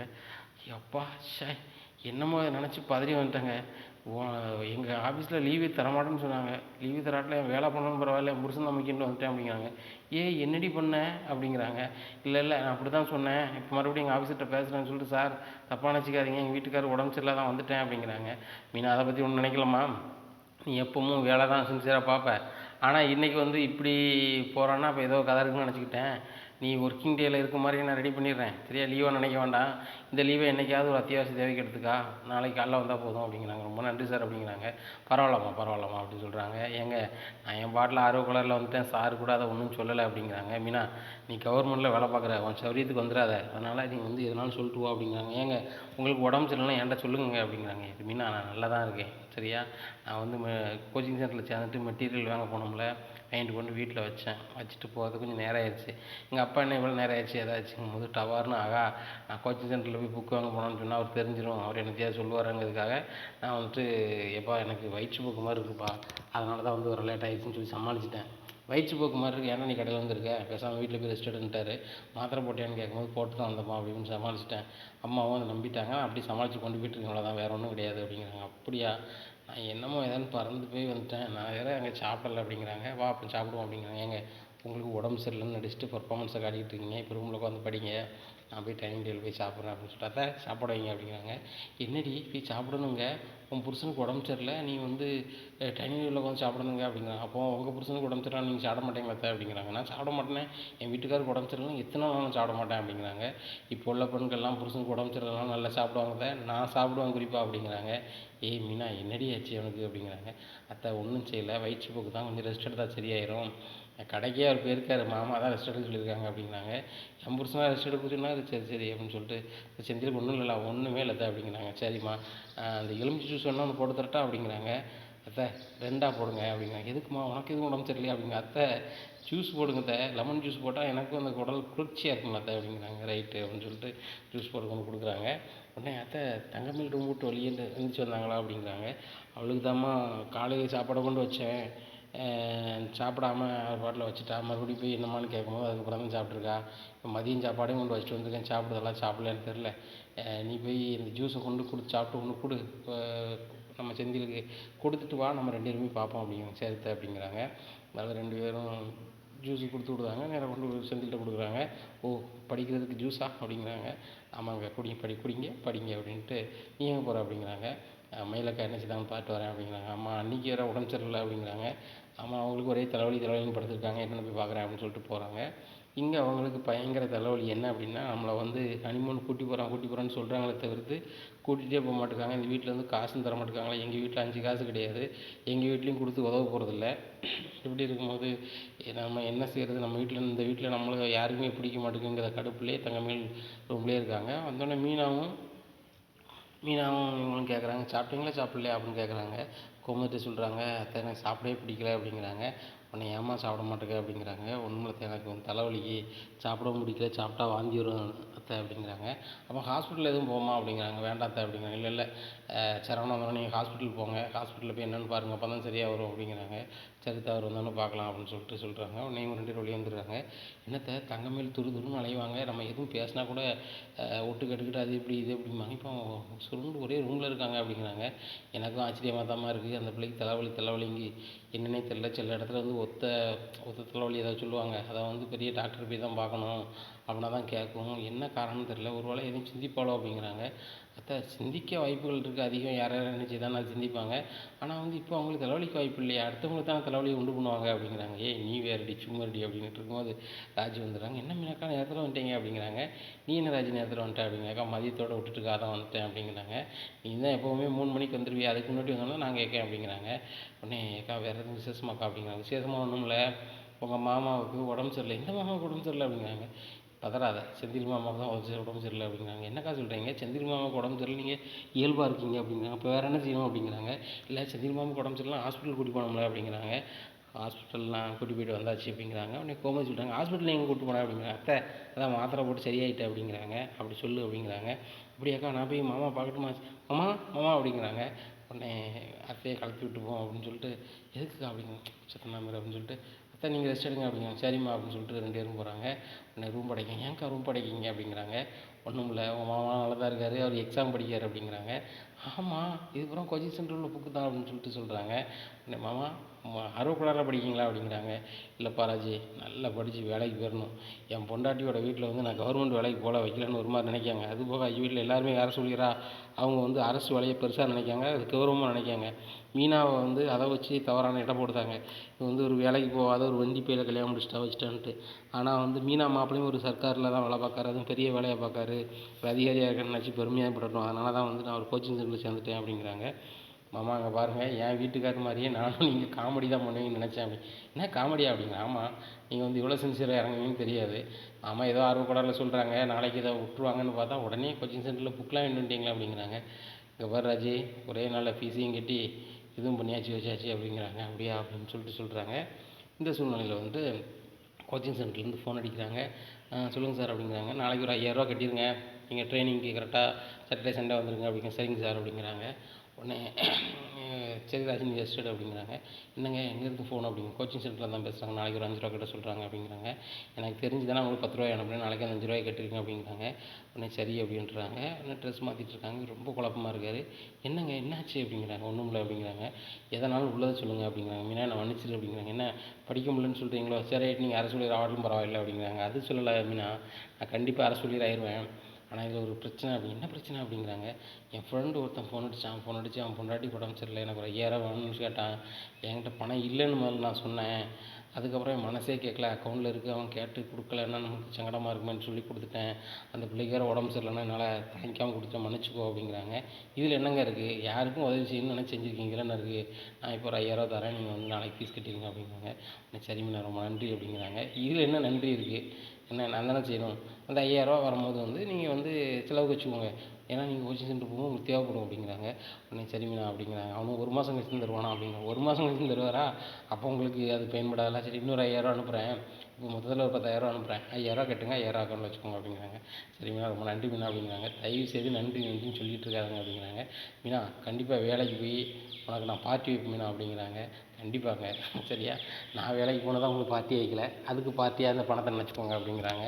உடனே மீனா சாரி மீனா, நான் தான் உழைச்சி கொண்டு கொண்டு தரணும் அப்படிங்கிறாங்க. இதில் என்னங்க இருக்குது? ஆண் பெண் சமம் அப்படின்னா யாருனாலும் யாருக்குனாலும் கொடுக்கலாம், சரியா? அதை பற்றி நீங்கள் ஃபீல் பண்ணாதீங்க அப்படிங்கிறாங்க. ஃபீல் பண்ணல, ரொம்ப சந்தோஷமாக இருக்குது மீனா அப்படிங்கிறாங்க. சரிங்க விடுங்க விடுங்க, நீங்கள் படிங்க அப்படிங்கிறாங்க. சரி மீனா அப்படின்னு சொல்லிட்டு படிக்க ஆரம்பிக்காது செந்தில். இப்படி இருக்கும்போது பாண்டியன் ஸ்டோர் கடைக்கு வந்து ஒரு டாக்டர் வராரு. அவர் ரொம்ப பாண்டியனுக்கு வேண்டியப்பட்ட ஆள். அப்போ அவர் வந்து பேசிகிட்டு இருக்கும்போது சொல்கிறாரு, என் பையனுக்கு ஒரு ஆளுக்கு வந்து வயிற்றுப்போக்கு மாதிரி இருக்குது, வயிற்றால போகுதுன்னு சொல்லுவாங்களா சார், அப்படி இருக்குது, அது எதுவும் ஆயிருமா சார் அப்படிங்கிறாங்க. அப்படிலாம் ஒன்றும் இல்லை, ஆனால் வந்து வயிற்றுப்போக்கு வந்துச்சுன்னா அந்த தண்ணி நிறைய குடிக்கணும் வைக்கணும் அப்படிங்கிறாங்க. அப்படியா சார், எனக்கு அதை பற்றி ஒன்றுமே தெரில அப்படிங்கிறாங்க. உங்கள் வீடு எங்கே இருக்குது அப்படிங்கிறாங்க. பக்கத்தில் தான் சார் அப்படிங்கிறாங்க. சரி உங்கள் பையன் தானே, வாங்க வீட்டில் போய் என்னென்னு பார்த்துருவோம், எப்படி இருக்காருன்னு பார்த்துருவோம் அப்படின்னு சொல்லிட்டு வீட்டுக்கு போகிறாங்க. போனோடனே கோமதி கோமதி அப்படிங்கிறாரு பாண்டியன். என்னங்க அப்படிங்கிறாங்க. டாக்டர் வந்திருக்காரு அப்படிங்கிறாங்க. என்ன விஷயங்க அப்படிங்கிறாங்க. செந்திலுக்கு உடம்பு சரியில்லை அடி, அதான் பார்க்க வந்திருக்காரு அப்படிங்கிறாங்க. ஆமாம் செந்திலுக்கு உடம்பு சரியில்லை, நம்ம தங்கமயிலுக்கும் உடம்பு சரியில்லாமல் தான் இருக்குது அப்படிங்கிறாங்க. 2 பேருக்கு உடம்பு சரியில்லாமல் இருக்கா அப்படின்னு சொல்லிட்டு சொல்கிறாங்க. ஆமாம் சார் அப்படிங்கிறாங்க. உடனே செந்திலை வர சொல்லுங்கள் அப்படிங்கிறாங்க. உடனே மீனா செந்தில் வர சொல்லு அப்படிங்கிறாங்க. எதுக்கு சார் அப்படிங்கிறாங்க. டாக்டர் வந்திருக்காங்க அப்படிங்கிறாங்க. டாக்டர் வந்திருக்காரா அப்படிங்கிறாங்க. உங்கள் மாமாவுக்கு தெரிஞ்ச டாக்டர் வந்திருக்காங்க வீட்டுக்கு அப்படிங்கிறாங்க. ஏங்க டாக்டர் வந்திருக்காங்க அப்படிங்கிறாங்க. எதுக்குடி அப்படிங்கிறாங்க. உங்களுக்கு உடம்பு சரியில்லைன்னு வந்திருக்காங்க அப்படிங்கிறாங்க. எனக்கு தான் நல்லா தானே இருக்கேன் அப்படிங்கிறாங்க. ஏங்க நீங்கள் வயிற்றுப்போக்குன்னு சொல்லி ஏமாற்றிருக்கீங்க, என் வயிற்றால போகுதுன்னு சொல்லிட்டு, அதனால் மாமா ஒரு டாக்டரே வீட்டுக்கு கூட்டு வந்துட்டாங்க அப்படிங்கிறாங்க. ஏன்டி இவருக்கு தேவையில்லாத வேலை, நான் சும்மா தானடி சொன்னேன், இப்போ என்னடி சொல்லி சமாளிக்கிறது அப்படிங்கிறாங்க. தெரில, அவர் வேறு டாக்டர், ஏதாவது மருந்து எதுவும் சொல்கிறாளான்னு தெரில அப்படின்ட்டு மீனா வந்து சொல்கிறாங்க. மீனா எங்கள் மீனா ஊசி எதுவும் போட வரோம் அப்படிங்கிறாங்க. எங்கள் வெறுங்கையோட தான் அந்த மாதிரி இருக்குது அப்படிங்கிறாங்க. அப்போ ஒன்றும் பிரச்சனை இல்லை, கண்டிப்பாக ஒரு மருந்து எழுதிட்டு வர நம்ம கடையில் வாங்கிக்கலாம் அப்படின்னு சொல்லிட்டு சரி அப்படின்னு சொல்லிட்டு நேராக போகிறாரு. வணக்கம் சார் அப்படிங்கிறாங்க. இதான் உங்கள் பையனா அப்படிங்கிறாங்க. ஆமாம் இதான் 2வது பையன், எனக்கு வயிற்றுப்போக்கு மாதிரி இருக்குது, கொஞ்சம் பாருங்கள் அப்படிங்க. கையை பிடிச்சி பார்க்குறாங்க, கண்ணெல்லாம் இது பண்ணி பார்க்குறாங்க. மீனாவுக்கு பயங்கர சிரிப்பாக இருக்குது. உடனே ராஜி சிரிக்கிறாங்க. உடனே ஏன்பா சிரிக்கிறீங்க அப்படின்னு சொல்லிட்டு பாண்டியன் கேட்குறான். ஒன்றும் இல்லை மாமா அப்படின்னு சொல்லிட்டு அமைதியாக இருக்கிறாங்க. இந்த சூழ்நிலை ஒன்றும் இல்லை, பெரிய லெவல் ஒன்றும் இல்லை, பாதிப்பு எதுவும் இல்லை, அவர் மாத்திரை எழுதி தரேன், மெடிக்கலில் வாங்கி கொடுங்க சரியாயிரும் அப்படிங்கிறாங்க. உடனே சரி சரி அப்படிங்கிறாரு பாண்டியன். இந்த சூழ்நிலை பேப்பரில் எழுதி கொடுக்காங்க. எழுதி கொடுத்தோன்னா பாண்டியன் நேராக அந்த டாக்டரை கொண்டு கொடுத்தாரு. இந்த சூழ்நிலையில் டாக்டர் சொல்கிறார், இன்னொரு பொண்ணு உடம்பு சரியில்லைன்னு சொன்னீங்களா அப்படிங்கிறாங்க. தலைவலி தான் அப்படிங்கிறாங்க. ஏன்டா கேட்குறேன், கை ரகையை பார்த்து நான் சொல்லியிருப்பேன், நான் கை நாடி துடிப்பை பார்த்து நான் சொல்லியிருப்போம்ல அப்படிங்கிறாங்க. ஆமாம் மறந்துட்டேன் அப்படின்னு சொல்கிறாங்க. சரி இன்னொரு முறை பார்த்துக்கலாம் அப்படின்னு சொல்லிட்டு அவர் போயிடுறாரு. இப்படியா இருக்குது. இந்த சூழ்நிலையில் வந்து மெடிக்கலில் போய் மாத்திரை வாங்குறாரு. வாங்கிட்டு நேராக வந்து பாண்டியன் வீட்டுக்கு வராரு. வந்து டேய் செந்தில் அப்படிங்கிறாங்கப்பா அப்படின்னு சொல்லிட்டு வராங்க. ஏங்க நீங்கள் சும்மா செந்தில் கூப்பிட்டுருக்கீங்க, அவனுக்கே அசதியாக இருக்கும், அவன் பாட்டில் ரூமில் ரெஸ்ட் எடுக்கட்டுங்க அப்படிங்கிறாங்க. அவன் ரூமில் தான் ஏசி இல்லையே, பேசாமல் நம்ம ரூமில் ஏசி இருக்குல்ல, அங்கே தூங்க சொல்ல வேண்டியதானே அப்படிங்கிறாங்க. ஏங்க அவனுக்கு அங்கே தூங்கினா தான் தூங்கமாக இருக்குன்னு சொன்னான் அப்படிங்கிறாங்க. ஆமாப்பா எனக்கு ஏசியில் இல்லாமல் தூங்கிட்டு பழகிட்டானப்பா, இப்போ ஏசி எனக்கு தூக்கம் வராதுப்பா அப்படிங்கிறாங்க. செந்தில் ரூமுக்கு மட்டும் ஏசி மாட்டாமல் இருக்குது, அதனால் அங்கே ஏசி மாட்டிடணும் அப்படிங்கிறாங்க. உடனே சரிங்க ரெடி பண்ணிடுவோம் அப்படிங்கிறாங்க. இதுதான் ஏசி இருக்க, ஒரு மெக்கானிக்கை மட்டும் வர சொன்னால் ஒரு 1500 கேட்பாங்க, மாட்டி விட்டோம்னா பிரச்சனை இல்லாமல் போய்ட்டுருக்கும், அவனுக்கும் ஒரு இருக்காது அப்படிங்கிறாங்க. அம்மா அதெல்லாம் வேண்டாமாம்மா அப்படிங்கிறாங்க. இல்லைம்மா இந்த வீட்டில் நீ ஒரு கவர்மெண்ட்டில் வேலை வைக்க ஒரு ஆஃபீஸராக இருக்க, நீ இருக்க ரூமில் வந்து ஏசி இல்லாமல் வந்தால் நல்லா இருக்காது, அது போக எல்லா பிள்ளையும் ஏசி தூங்கும்போது நீ எப்படி அப்படிங்கிறாங்க. பழனிச்சித்தப்பா மொட்டை மாடி தானே தூங்குவார் அப்படிங்கிறாங்க. அப்போ தான் வந்து பாண்டியனுக்கு நறுக்குன்னு குத்துது. அவனும் நம்ம வீட்டு பிள்ளை மாதிரி தானே, அவனுக்கு தனி ரூம் இல்லை, அவனுக்கு ஏசி இல்லையா அப்படின்னு சொல்லிட்டு, கோமதி ஒன்றும் இல்லை, உனக்கு தெரிஞ்ச ஒரு கொத்தனார் இருக்கார்ல அப்படிங்கிறாங்க. யார் உங்கள் வீட்டுக்கெலாம் முன்னாடி வேலை செய்ய வரல அப்படிங்கம்மா, அவர் நம்பர் இருக்கா அப்படிங்கிறாங்க. அவங்க டைரியில் தான் இருக்கும் அப்படிங்கிறாங்க. அது 8 ரூபா அப்படிங்கிறாங்க. 8 வந்தோடனே நேராக அந்த கொத்தனார் அடிக்கிறாரு. அடிச்சுட்டு என்னாச்சு ஃப்ரீயாக இருக்கீங்களா பிஸியாக இருக்கீங்களா அப்படிங்கிறாங்க. ஐயா ரொம்ப வயசாகி போச்சு, என் மக்கமார் வச்சு வேலை செஞ்சுட்டு இருக்கேன் சொல்லுங்கய்யா அப்படிங்கிறாங்க. நான் ஒன்றும் இல்லை, நான் கோமதியோட மாப்பிள்ளை பேசுகிறேன் அப்படிங்கிறாங்க. யார் இந்த சக்தியோட மச்சினனா அப்படிங்கிறாங்க. அவங்களுக்கு நான் மச்சினே இல்லை, ஆனால் அவரோட தங்கச்சியை நான் கட்டியிருக்கேன் அவ்வளோதான் அப்படிங்கிறாங்க. சரி தம்பி சொல்லுங்கள் அப்படிங்கிறாங்க. எங்கள் வீட்டில் மாடியில் ஒரு 3 ரூம் எடுக்க வேண்டியிருக்கு, அதுக்கு எவ்வளோ வரும் என்ன வரும் அப்படிங்கிறாங்க. வந்து பார்த்தா தான் ஏன் தெரியும் அப்படிங்கிறாங்க. அப்போ எப்போ பார்க்கலாம் அப்படிங்கிறாங்க. ஐயா நீங்கள் ஃப்ரீயாக இருக்கீங்களா பாண்டியன் அப்படிங்கிறாங்க. ஃப்ரீயாக தான் இருக்கேன் அப்படிங்கிறாங்க. சரி என் பையன் மாரை கூப்பிட்டு வரேன் அப்படின்னு சொல்லிட்டு போகிறாங்க. நேராக மொட்டை மாடி போய் பார்க்குறாங்க. பார்த்து அளந்து பிடிக்காங்க. பண்ணிடலாம், கட்டி தந்துடலாம். கிட்டத்தட்ட ஒரு 15 லட்ச ரூபா வரும் அப்படிங்கிறாங்க. 15 லட்ச ரூபா வருமா? சரி ரைட்டு, சூப்பராக கட்டி கொடுத்துருங்க. நான் 15 லட்ச ரூபா எப்போ தரணும் அப்படின்னு கேட்குறாங்க. உடனே நீங்கள் எப்போ தந்தாலும் சரி தான் அப்படிங்கிறாங்க. அப்போ பாண்டி சொல்கிறாங்க, நீங்கள் ஒவ்வொரு ரூமாக கட்டுங்க, கட்டும்போது நான் 5 3 பங்காக தந்துடுறேன் அப்படிங்கிறாங்க. சரி ரைட்டு அப்படிங்கிறாங்க. கோமதி அப்படிங்கிறாங்க. என்னங்க அப்படிங்கிறாங்க. ஒரு 5 லட்ச ரூபா எட்டுவா அப்படிங்கிறாங்க. அதனால போகிறாங்க. ஒரு 5 லட்ச ரூபா எடுக்காங்க. அந்த பாருங்கள் ஐயா, நீங்கள் ரூம் கட்ட ஆரம்பிச்சிருங்க அப்படிங்கிறாங்க. அண்ணாச்சி இப்போ அக்ரிமெண்ட் எதுவும் போட வேண்டாமா? பேப்பரில் எதுவும் இல்லைனா எப்படி அப்படிங்கிறாங்க. அண்ணாச்சி உங்களை ரொம்ப காலமாக தெரியும், நீங்கள் கோமதி வீட்டுக்கு ஃபுல் அண்ட் ஃபுல்லாக வேலை செய்வீங்க. அப்படி செய்யும் போது என் வீட்டுக்கு செய்ய மாட்டீங்களா அப்படிங்கிறாங்க. கண்டிப்பாக செய்வேன் அப்படின்னு சொல்லிட்டு அட்வான்ஸ் வாங்கிட்டு கிளம்பி போகிறாங்க. இந்த சூழ்நிலை சக்திவேல் ஏத்தாப்புல வந்துருந்தாரு. எங்கே போய்ட்டு வரீங்க அப்படிங்கிறாங்க. பாண்டி வீட்டுக்கு அங்கே எது போனீங்க அப்படிங்கிறாங்க. அவங்க வீட்டில் 3 ரூம் கட்டணுமா மாடியில் அப்படிங்கிறாங்க. இப்போ ரூம் கட்டி என்ன செய்ய போகிறானா அப்படிங்கிறாங்க. அது தெரியல, மேலே கட்டணும்னு 3 ரூம் கட்டணுங்காங்க அப்படிங்கிறாங்க. உடனே குமார் சொல்லுவார், மேலே தான் சித்தப்பா தூங்குதாரு, அவருக்கு ரூம் வேணும் கட்டுவாங்க போல் அப்படிங்கிறாங்க. ஏன் தம்பி ரூம் கட்ட அவன் யார் அப்படிங்கிறாங்க. எப்பா அவங்க வீட்டில் அவங்க கட்டுறாங்க, நம்மளுக்கு என்னப்பா அப்படிங்கிறாங்க. மேஸ்திரி அங்கே ரூம் கட்டாதுங்க, உங்களுக்கு எவ்வளோ காசை நான் தரேன் அப்படிங்கிறாங்க. ஐயா அங்கே ரூம் கட்டி கொடுக்கல என்னையா இருக்குது, உங்கள் காசுலாம் வேண்டாம் ஐயா, உங்களுக்கு வீட்டு வேலை பூரா நான் தான் செஞ்சுருக்கேன், என்ன எனக்கும் வயசாகி போச்சு, சொன்ன வாக்கை நான் மாற்றக்கூடாது இல்லையா, நான் கெட்ட தான் போகிறேன் அப்படிங்கிறாங்க.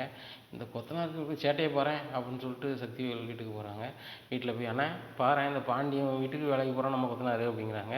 சரி நம்ம கொத்தனார் போக மாட்டார் அப்படிங்கிறாங்க. இப்போ அங்கே இருந்தானே வராரு, கேட்டதுக்கு அங்கே ரூம் எடுக்கணுங்காங்க, அதெல்லாம் கட்டி கொடுக்க தான் செய்வேன்ட்டு போகிறான், எனக்கு எவ்வளோ துமுறு அப்படிங்கிறாங்க. ஒன்றுமில்ல அவன் பையனை கூப்பிட்டு பேசு அப்படிங்கிறாங்க. உடனே அவன் பையன் நம்பருக்கு லைனுக்கு போகிறாங்க. நீங்கள் அந்த கட்டட வேலைங்க செய்யக்கூடாது, வைக்கக்கூடாது, இல்லை நல்லா இருக்காது, இனிமேல் எந்த கட்டட வேலையும் நாங்கள் தரமாட்டோம் அப்படிங்கிறாங்க. அண்ணாச்சி உங்கள் வேலையை நம்பி தான் அண்ணாச்சி நான் வாழ்ந்துட்டுருக்கேன், உங்களோட கம்பெனிலேருந்து எல்லாமே நாங்கள் தான் இது பண்ணிகிட்டு இருக்கோம் அப்படிங்கிறாங்க. அது தெரிஞ்சவங்க அப்பா பேசுகிறாரு, உங்கள் அப்பா வாக்கை காப்பாற்றணும் அப்படி இப்படின்னு சொல்லிட்டு இருக்காரு அப்படிங்கிறாங்க. அண்ணாச்சி அவர் சொல்லுவார், நான் வந்து ஒன்று செய்கிறேன், அட்வான்ஸ் அப்பாட்ட திருப்பி எங்கே ஒன்று கொடுத்துட்டு வந்துடுறேன் அப்படிங்கிறாங்க. அதை செய்யுங்க அப்படிங்கிறாங்க. பையன் அப்பாட்ட போய் அப்பா அட்வான்ஸ் திருப்பி தாங்க அப்படிங்கிறாங்க. இல்லைடா இந்த வாக்கை நான் மாற்ற மாட்டேன் அப்படிங்கிறாங்க. இப்போ அங்கே பாருங்கள், நம்மளுக்கு அவங்க ஏற்று வீட்டுக்காரங்க தான் நம்மளுக்கு அவ்வளோ வேலையும் செஞ்சு கொடுக்காங்க. அது போக வந்து அவங்க நிறைய வேலை தரதுனால தான் நம்ம நல்லாயிருக்கோம். இப்போ வந்துட்டு நீங்கள் வந்து அவங்களுக்கு செய்வேன்னு சொன்னால் பாண்டியன் வீட்டுக்கு செஞ்சால் கண்டிப்பாக சக்திவேல் வீட்டிலேருந்து நம்மளுக்கு ஒரு வேலையும் வராது, பார்த்துக்கோங்க அப்படிங்கிறாங்க. டேய் வாக்கு தாட்டா முக்கியம் அப்படிங்கிறாங்க. எப்பா வாக்கை விட இப்போ எனக்கு சாப்பாடு முக்கியம், அட்வான்ஸ் கொடுங்கண்ணா கொடுங்க அப்படின்னு சொல்லிட்டு வாங்கி கொண்டு நேராக பாண்டியன் வீட்டுக்கு போகிறாங்க. பாண்டியன் சிரிச்சு பேசிகிட்டு இருக்காரு. ஆமாம் பழனிக்கு மட்டும் ரூம்லாம் மட்டும் தான், அதை பற்றி யோசிக்காமல் இருந்துட்ட மதியா கோமதி, எல்லா பிள்ளைகளும் ரூமில் இருக்கும்போது அவனுக்கு ஒரு மேலே ரூம் வச்சு கொடுத்து ஒரு ஏசி வச்சு கொடுத்துட்டோம்னா சரி எல்லோரும் மதியாக தூங்கிடுவாங்க அப்படின்ட்டு இருக்காங்க. ஆமாங்க ரொம்ப சந்தோஷங்க, எனக்கு ரொம்ப நன்றிங்க அப்படிங்கிறாங்க. எனக்கு என்னடி நன்றி, இந்த நன்றியை வந்து மீனாவுக்கு தான் சொல்லணும், மீனா பேச்சு வாக்கில் சொன்ன போய் தான் எனக்கு இப்போ தெரியுது அப்படிங்கிறாங்க. ஆமாம் உங்களுக்கு செலவு திட்டமாம்மா அப்படிங்கிறாங்க. எனக்கு செலவுலாம் இல்லைம்மா, எப்படினாலும் மேலே ரூம் எடுக்க தான் செய்யணும், நாளைக்கு பழனிக்கு கல்யாணம் முடிக்கும்போது ரூம் வேணுமாம்மா அப்படிங்கிறாங்க. இன்னைக்கு கொம்பு சொல்கிறாங்க, எங்கே பழனிக்கு கல்யாணம் நீங்கள் தான் முடிச்சு வைக்க போகிறீங்களா அப்படிங்கிறாங்க. அப்போ நான் முடிச்சு வைக்காமல் யார் முடிச்சு வைப்பா அப்படிங்கிறாங்க. இல்லை வீட்லேயே அவன் தானே மூத்தவன், அவனுக்கு நீங்கள் முதல்ல கல்யாணம் முடிச்சிருக்கணுங்களா அப்படிங்கிறாங்க. இல்லை உங்கள் அண்ணன் மாதிரி நாங்கள் முடிச்சு வச்சுருப்போமேன்னு சொல்லிட்டு ஆர்வக்குள்ளால் எதுவும் பண்ணுவாங்களான்னு பார்த்தேன், அவங்க இது நாள் வரையில் ஒன்றும் பண்ண காணலை, அதனால் நான் தான் இறங்கி ஆகணும், இறங்கி நான் தான் அவனுக்கு கல்யாணம் முடிச்சு ஆகணும். அதுபோக அவனுக்கு ரூமுக்கு என்ன செய்யணும் யோசனையாக இருந்துச்சு. அப்போ நம்ம பழைய வீடு இருக்கு பார்த்தியா, அதை வந்து நம்ம ஒக்கிட்டு கொடுத்துடலாமான்னு பார்த்தேன், அவனை ஏன் தனியாக வைப்பானாங்கிற ஒரு எண்ணத்தில் இப்போ மீனா சொன்னோன்னே எனக்கு அதுவும் படுது மனசில். அதனால் இங்கேயே மாடியிலே ஒரு 3 ரூம் எடுத்துட்டோம்னு வச்சுக்கா, மேலே அவன் நாளை பின்னே சமைக்கனாலும் சமையல் கிட்ட ஒன்று வச்சு கொடுத்துருவோம், இன்னொன்று ஒரு காலும் ஒரு பெட்ரூம் வச்சு கொடுத்தோம்னா அவன் பாட்டில் மேலே இருந்துக்குவான். அதுபோக இல்லை சமையல் ஒரே சமையல்னாலும் கீழே ஒன்றா சாப்பிட்டு கூட்டு கொண்டு இருந்துட்டு போகிறாங்க, இல்லை என்ன இருக்குது அப்படிங்கிறாங்க. ஆமாங்க ரொம்ப நன்றிங்க அப்படிங்கிறாங்க. இதெல்லாம் நன்றின்னுட்டு இருக்காத, சரி கடைக்கு நேரம் ஆகிட்டு நான் கிளம்புறேன் அப்படின்னு சொல்லிட்டு கிளம்ப போகும்போது கொத்தனார் வந்துடுறாரு. வந்துட்டு ஐயா அப்படிங்கிறாங்க. என்ன அப்படிங்கிறாங்க. எங்கள் அப்பாவை நான் அட்வான்ஸை திருப்பி தரேன் அப்படிங்கிறப்ப அட்வான்ஸ் திருப்பி தரேன்னு சொல்கிறேன் அப்படிங்கிறாங்க. ஆமாம் அட்வான்ஸ் திருப்பி தரேன், எங்கள் அப்பா வந்து உங்களுக்கு வேலை செய்யக்கூடாதுன்னு சொல்லிட்டாங்க அப்படிங்கிறாங்க. இப்போ தான் அப்பாவும் இன்னும் வந்தீங்க, வந்துட்டு இது மாதிரி இடத்துலாம் பார்த்தீங்க, நீங்கள் முன்னாடி கிளம்புனீங்க, ஒரு பையனை விட்டு போனீங்க, உங்கள் அப்பாட்ட நான் அட்வான்ஸை கொடுத்தேன், இப்போ அட்வான்ஸ் திருப்பி கொண்டு தரையாப்பா அப்படிங்கிறாங்க. இல்லைனாச்சு நாங்கள் உங்களுக்கு கட்டி தரதான் நினச்சோம், ஏற்று வீட்டுக்காரங்க உங்களுக்கு கட்டி கொடுக்கூடாதுன்னு சொல்கிறாங்க, அப்படி நீங்கள் கட்டி கொடுத்தேன்னா அவங்க ஒரு வேலையும் தரமாட்டேன்னு சொல்கிறாங்க அப்படிங்கிறாங்க. எங்கள் பாண்டியன் சரியான கோவம் வருது.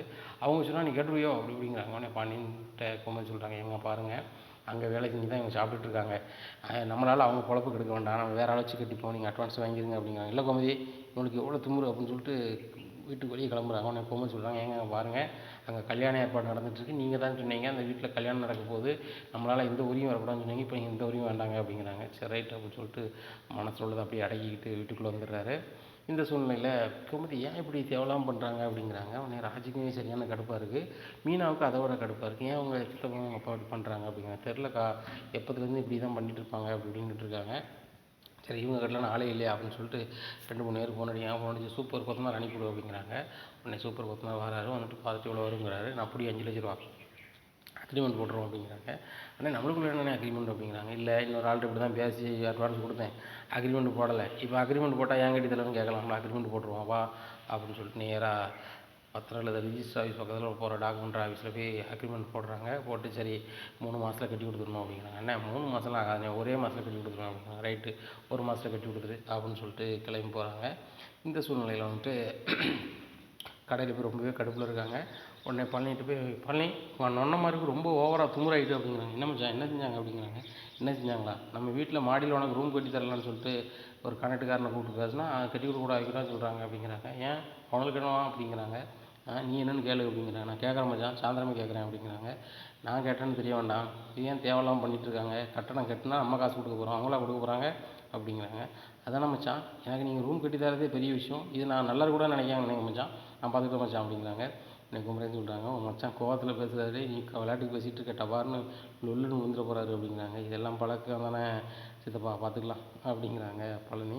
இப்படி இருக்கும்போது சக்திவேல் குடும்பத்துக்கு குமாருக்கு பார்த்த பொண்ணு வீட்டிலேருந்து ஃபோன் அடிக்கிறாங்க. அவங்க ஏற்கனவே ஏகப்பட்ட வீட்டில் வந்து ஒரே பொண்ணை காமிச்சு ஏகப்பட்ட பேரை ஏமாற்றி கல்யாணம் என் பொண்ணை கட்டிக்குவோங்க, நாங்கள் பெரிய பணக்காரங்க, எங்களுக்கு வந்து சிங்கப்பூரில் பிஸ்னஸ் நடக்குது, எங்களுக்கு சொந்த ஊர் பாம்பே, நாங்கள் தமிழ்நாட்டில் உள்ள பாரம்பரியம் எங்களுக்கு பிடிச்சதுனால தமிழ்நாட்டில் தான் பொண்ணு கொடுக்க போகிறோம் அப்படி இப்படின்னு சொல்லி சீனை போட்டு ஒவ்வொருத்தரையே ஏமாற்றி அவங்க வீட்டில் உள்ள என்னென்ன கிடைக்காதெல்லாம் திருடிட்டு போகிறது தான் அவங்க வழக்கம்.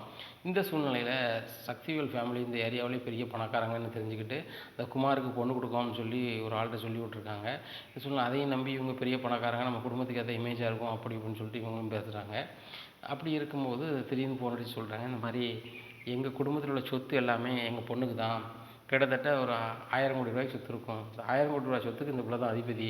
ஆனால் எங்கள் குடும்ப வழக்கப்படி எப்படி பண்ணுவாங்கன்னா, மாப்பிள்ளை வீட்டிலேருந்து 500 பவுன் நகையை போட்டு மாப்பிள்ளை தான் கட்டிட்டு போகணும், அதுக்கப்புறம் நீங்கள் மீதி எல்லா சொத்தையுமே நாங்கள் 1 மாதத்துல எழுதி கொடுத்துருவோம் அப்படி இப்படிங்கிறாங்க. உடனே சக்திவேலுக்கு பயங்கர சந்தோஷம், நம்ம குமார் பெரிய கோடீஸ்வரன் ஆயிடுவானே அப்படின்னு சொல்லிட்டு, அண்ணே நம்ம ஒட்டுமொத்த சொத்தை கூட்டினா எவ்வளோ வரும் அப்படிங்கிறாங்க.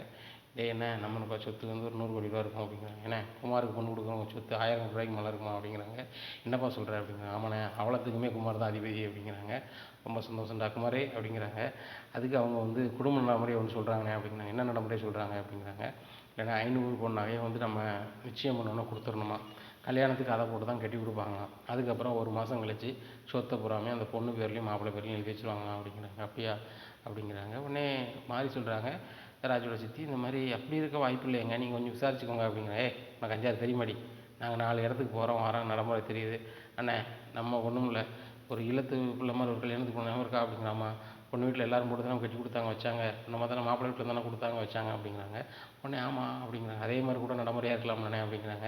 அதுவும் சரி தான், ஒவ்வொரு சமூகத்துக்கும் ஒவ்வொரு நடைமுறை இருக்கும், அந்த நடைமுறையை கூட பின்பற்றிருப்பாங்க. அப்போ 500 பவுன் தான் கேட்காங்க அப்படிங்கிறாங்க. 500 பவுன் எங்கே இருக்குது அப்படின்னு சொல்லி மாறி சொல்லிகிட்டு இருக்காங்க. ஏண்டி வீட்டில் ஒரு 400 பவுன் இருக்குது, ஒரு 100 பவுன் எடுத்து கொடுக்க முடியாதா, நல்ல காரியம் நடக்கும்போது புழுன்ட்டு கிடக்க அப்படிங்கிறாங்க.